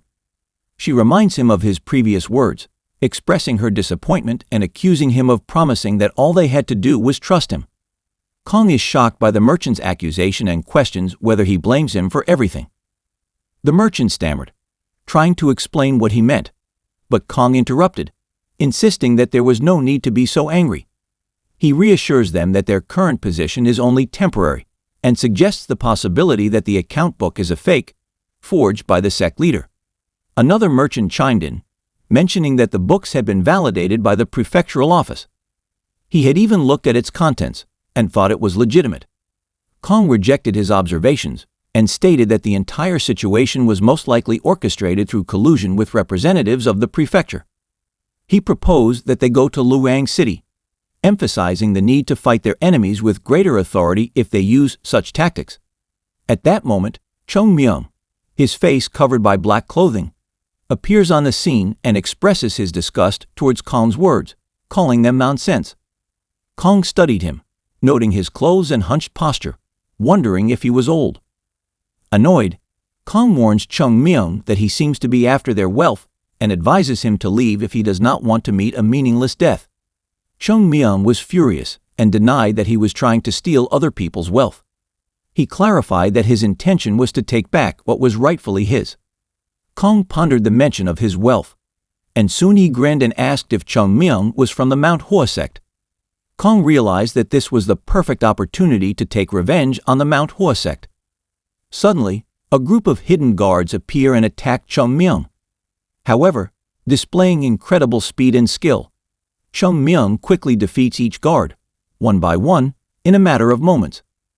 He then locks his gaze on Kong and refers to him as cute, and warns him about the fact that no one has ever returned with all their limbs intact after going against his words. Surprised by Chung Myung's abilities, Kong wondered if there was still someone of that caliber left in the Manhwa sect. He orders his guards to retreat, deeming them useless against Chung Myung's prowess. Kong then questioned Chung Myung, wondering where he had been all this time, stating that if he had intervened earlier, the Manhwa sect would not be in the condition it was in now. Kong then stated that Chung Myung had chosen the wrong time to intervene. A purple aura envelopes Kong as he declares that Chung Myung will meet his end at his hands and serves as a warning to the Manhwa sect. He believed that the sect leader would be devastated to learn that Chung Myung's death was caused by him. Kong launches an attack on Chung Myung, preparing for a fight. Undeterred by the impending attack, Chung Myung remains firm and states his understanding of Kong's deceptive tactics. He admitted that such actions were beyond the capabilities of an innkeeper in a small prefecture on the outskirts of the city. Drawing his sword, Chung Myung convinces Kong not to worry too much, as he intends to leave his mouth intact because he needs Kong to be able to speak. That is the end of Chapter 11. So now let's next to Chapter 12.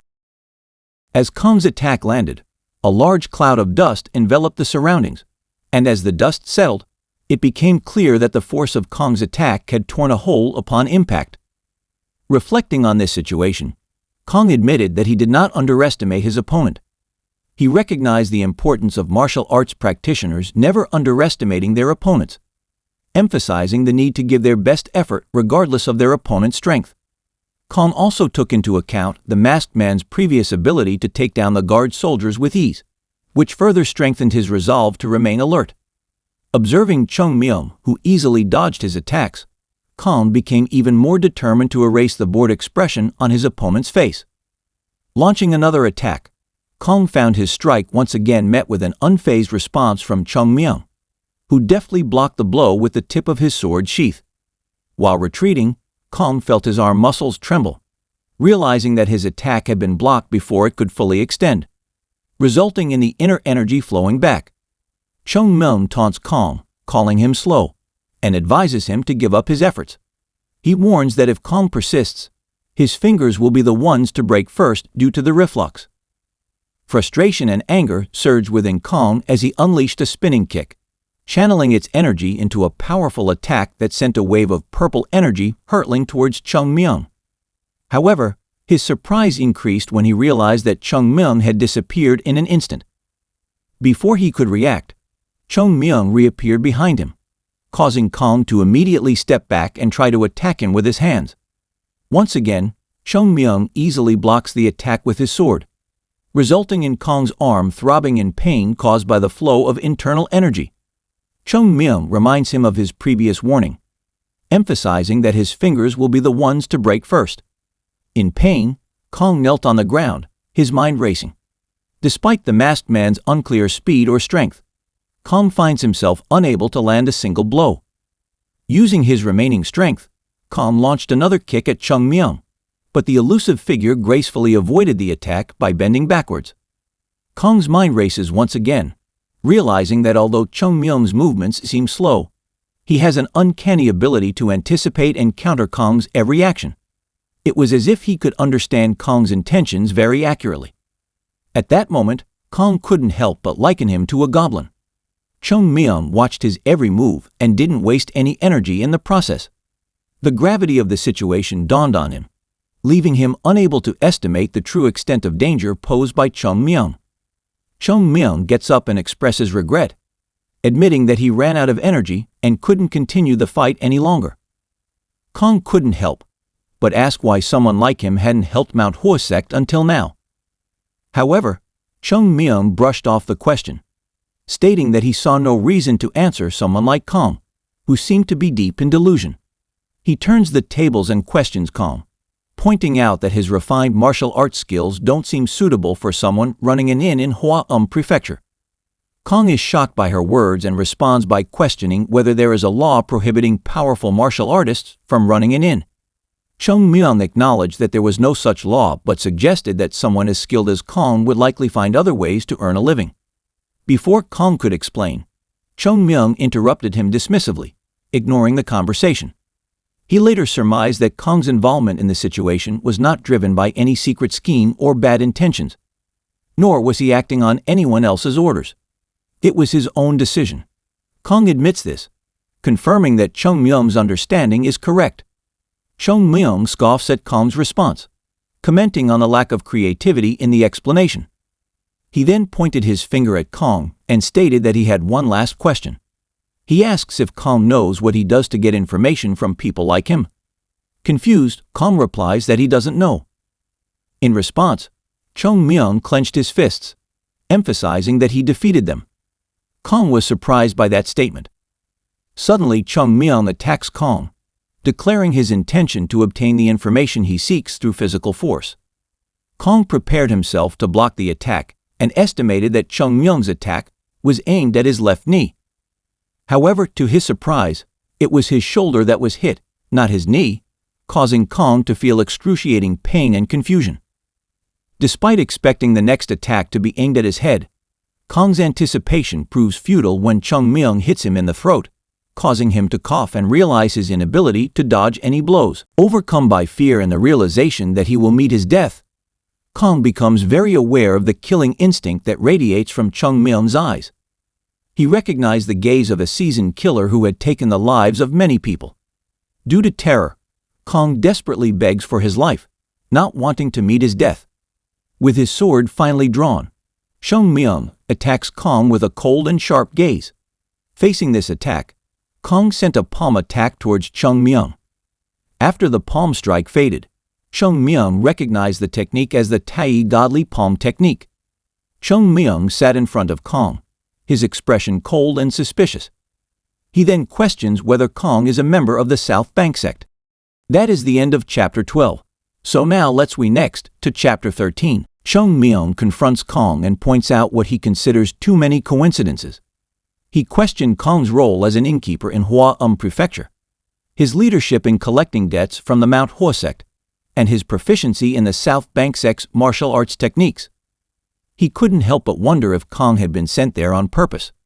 Kong's face was covered in sweat as he realized his critical mistake. He regretted using the Tai Godly Palm Technique, even though it meant sacrificing himself to hide it. The fact that he had demonstrated that technique in front of someone from Mount Hua sect was a huge mistake.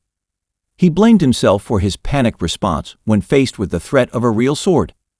If this was all part of a deliberate plan, he couldn't understand the extent of the scheme and how far it had been planned beforehand. Chung Myung presses Kong further, noting his refusal to speak and commenting that it shows a sense of loyalty. He acknowledged it as an honorable choice for Kong. Internally, Chung Myung pondered his views on the South Bank sect. Despite the long-standing tensions between the Mount Hua sect and the South Bank sect, he recognized the superiority and solid position that the South Bank sect held as one of the 10 great sects. So it was impossible for such a sect to handle things badly. Chung Myung doubts Kong has detailed knowledge of the situation, and even if he does, there is no way to verify the validity of the information provided. What was important to Chung Myung was that Kong had a connection with the South Bank sect, which was enough for him to continue with his assumptions and suspicions.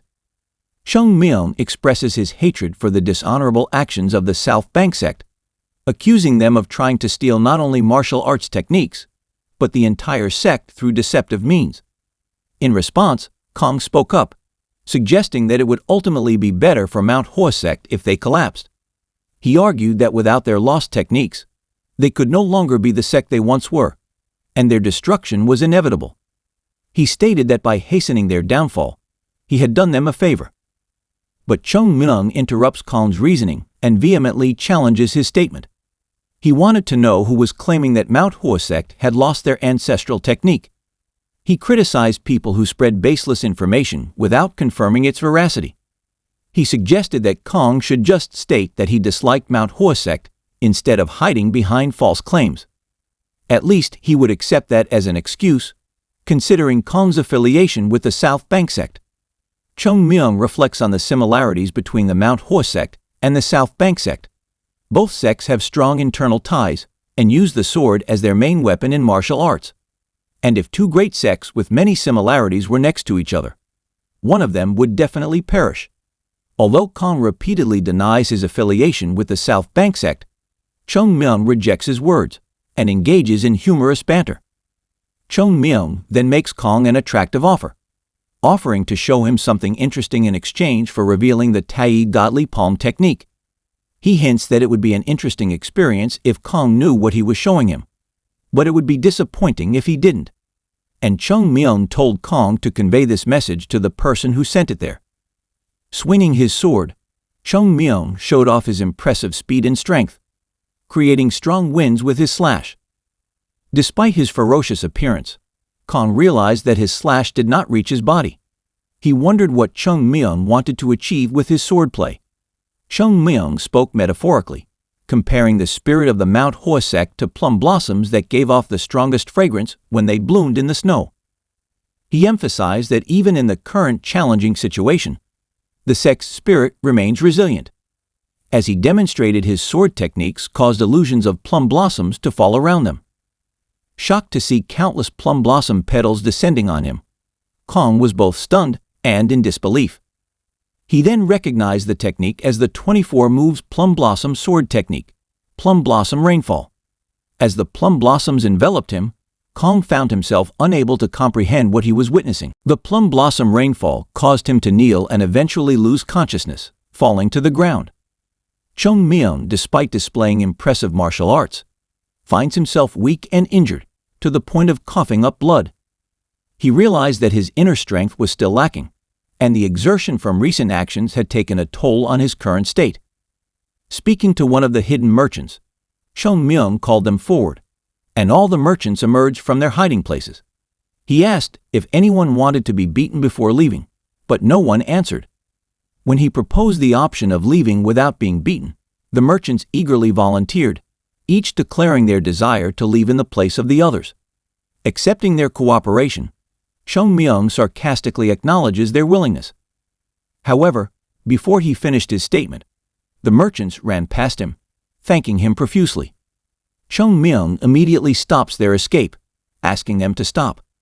He looked back at them with a cold gaze, questioning their lack of critical thinking. Confused, the merchants ask for clarification, and Chung Myung says that if everyone leaves, he won't be able to take all the carts with him.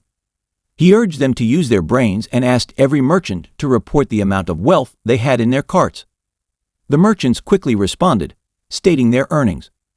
Chung Myung, after hearing the merchants' income reports, made a decision. He instructed one of the traders to go to Zhenjiang City and collect the cash. He emphasized the importance of carrying money anonymously and warned that failure to do so would result in death. One trader expressed concern about people going to Zhenjiang and not returning. Chung Myung says that running away would be futile because they have no possessions left besides their cart. He explains that the carts represent the rest of their possessions, and if they want to save anything, they have to go back. Other traders raise questions to report Chung Myung to the government. In response, Chung Myung swung his sword, creating a large crater in the ground. He warns them that they can try to report him, but they better escape to the other side of the continent and never return because he will hunt them down no matter what. The merchants realized there was no way out of Chung Myung's clutches, and they resigned themselves to their fate. Chung Myung ordered the merchants to start heading for Zhenjiang, and they dutifully complied. After the merchant returns with the money, Chung Myung eagerly smells the notes and expresses his joy. He then started his journey back, while laughing with satisfaction. That is the end of chapter 13. So now we next to chapter 14. Jo Gul, standing in a small stream, wrung out her wet uniform. As he observed his fellow students talking, he couldn't help but smile as he reflected on the transformation they had undergone. Now they felt like a group of real martial arts practitioners. Yoon Jong approached and asked Jo Gul's cheerful expression. Jo Gul explains that they finally feel like a group of real martial artists. Yoon Jong agreed, remembering how a few days ago, they couldn't imagine training being so intense in the Mount Hoa sect. Yoon Jong called everyone to start returning. While returning in his mind, Jo Gul pondered the changes that had occurred. Previously, they just passed the time until it was time to climb back up the mountain, without focusing on proper training. However, he feels things are changing now, and he attributes it to Chung Myung's influence. Jo Gul believed that Chung Myung had undoubtedly brought changes to the Mount Hoa sect, even though those changes were currently just a breeze. The extent of these changes and their impact on the sect's future was still uncertain. But Jo Gul realized that these changes would definitely shape the future of the Mount Hoa sect. When the disciples reached Mount Hoa sect, they saw the sight of workers bustling about, following the instructions of someone who seemed to be in charge. In the midst of the commotion, a voice was heard demanding precision and speed from the workers. Instructions like "keep going" and "put it all together after putting all the ingredients in first" filled the air. Workers are warned about possible consequences, such as not being paid next month if they break something. The urgency and intensity of the situation leaves Jo Gul confused. Among the workers, they spot Unam, who appears to be overseeing the operation. Yoon Jong calls him, and Unam, surprised, replies to them. Yoon Jong asked about the situation, seeking an explanation for the chaos. Unam explains that they are laborers hired to repair the entire temple. He acknowledged the old and deteriorating condition of the temple and expressed the need for restoration. Both of them nodded in agreement after hearing the explanation. Unam then asked why they didn't help the workers, because they looked tired from carrying the carts all the way to the location. Yoon Jong and Jo Gul were surprised by the unexpected request.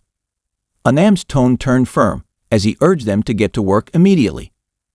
Feeling compelled to comply, Jo Gul and Yoon Jong responded with hesitant affirmation and prepared themselves to join the workers in their task. When the students gathered in the dining room, they were surprised to see cooked chicken on the table. Disbelief filled the air as they questioned whether it was a dream or whether they were actually seeing meat on the sect's dinner table. Astonishment was evident among them. Suddenly, one of the disciples could not contain his excitement and shouted, "Amazing!" This sparked a collective consciousness, and they all joined in the exclamation that it was meat and feast. The changes that Chung Myung brings to the sect may come faster than expected. After dinner, Jo Gul and Yoon Jong take a walk together, reflecting on the shocking events that have occurred. Jo Gul expresses disbelief at unexpected developments, such as the sudden construction work to repair the temple and the appearance of meat on their dinner table. She said she could still taste the meat in her mouth, enjoying the experience. He saw Yoon Jong deep in thought and asked what he was thinking.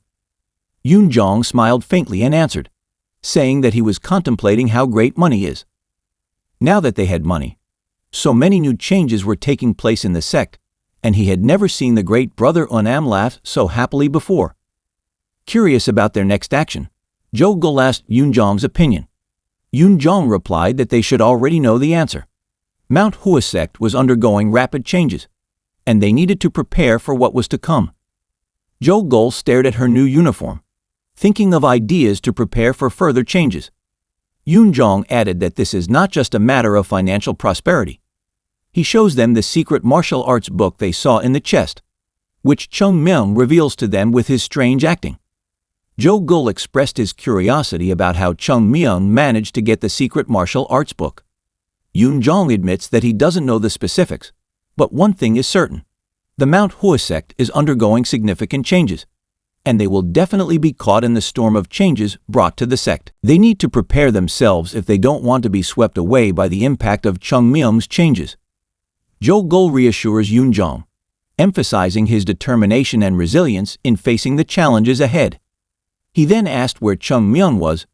Yoonjong told him that the sect leader wanted to meet him earlier, so Chung Myung might be at the sect leader's residence at that time. Jo Gul expressed surprise and curiosity as to why the cult leader wanted to meet Chung Myung. At the sect leader's residence, the sect leader offered Chung Myung a reward for his achievements and even suggested the possibility of returning some of the wealth he had handed over to the Mount Hua sect. However, Chung Myung expressed his disinterest in wealth. The sect leader was a little surprised by Chung Myung's answer and asked again if he really didn't want the wealth. Chung Myung justified his lack of interest as there being no place on Mount Hua where he could spend the money. The sect leader was pleased with his understanding of the Tao path, realizing that it was not easy to let go of his attachment to wealth. Meanwhile, Chung Myung thinks that the cult leader probably won't be able to offer him much wealth, since he already has a lot of savings in his secret stash. The cult leader, wanting to give Chung Myung a gift, suggests that he choose another. He even mentioned the possibility of allowing Chung Myung to learn advanced techniques that would normally be limited at his current level of training. However, Chung Myung also expressed his disinterest in learning advanced techniques, stating that there must be a reason why the ancestors established a special order for studying techniques. The cult leader acknowledged the point, realizing that there was a purpose behind the structured advancement of the technique.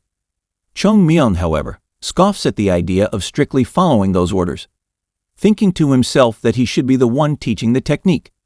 He felt there were still many techniques he needed to pass on to others, and he wondered how he could pass them on naturally. He pondered what he really wanted as his reward and how he could contribute to Mount Hua sect. Suddenly, Chung Myung got the idea to ask for the freedom to go to Hua Prefecture whenever he wanted. He thinks that to achieve anything, he needs to gain freedom and have the ability to move around different places. The sect leader questions his interest in going to Hua Prefecture. Chung Myung emphasized that he believes he can learn and grow by experiencing the wider world outside the temple. The sect leader acknowledged his point of view, but expressed concern over Mount Hua sect's violation of the rules. He believes that Chung Myung's achievements are worthy of such privilege, but is concerned about potential complaints of injustice.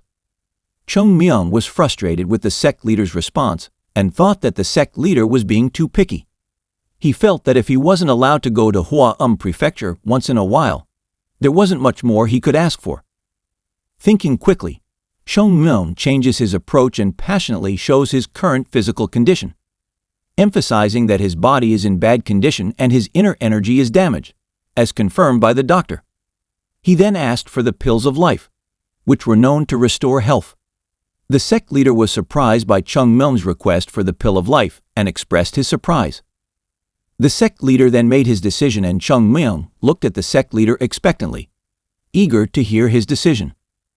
The sect leader took a sip of water before making the unexpected statement that disciple Chung Myung no longer needed permission to go outside the Mount Hua sect temple. Chung Myung was surprised by this sudden change in the sect leader's attitude. However, before he could fully understand the situation, the sect leader suddenly lifted him from his chair and clarified that he was not allowed to go outside Hua Prefecture. Chung Myung is still trying to understand the sect leader's decision, interrupting and questioning the sect leader's previous statement of not allowing him to go to Hua Prefecture. However, the sect leader swiftly threw him out of the room and stated that Chung Myung would take full responsibility for all consequences that occurred outside the Mount Hua sect temple. Confused and frustrated, Chung Myung calls the sect leader about the pill of life, but the door to the room closes, leaving him alone outside.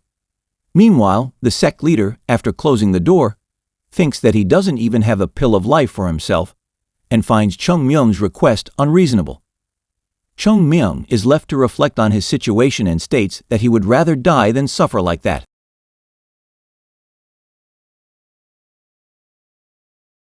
After closing the door, the sect leader turned to the elders and started a discussion about Chung Myung. He asked what they thought of him.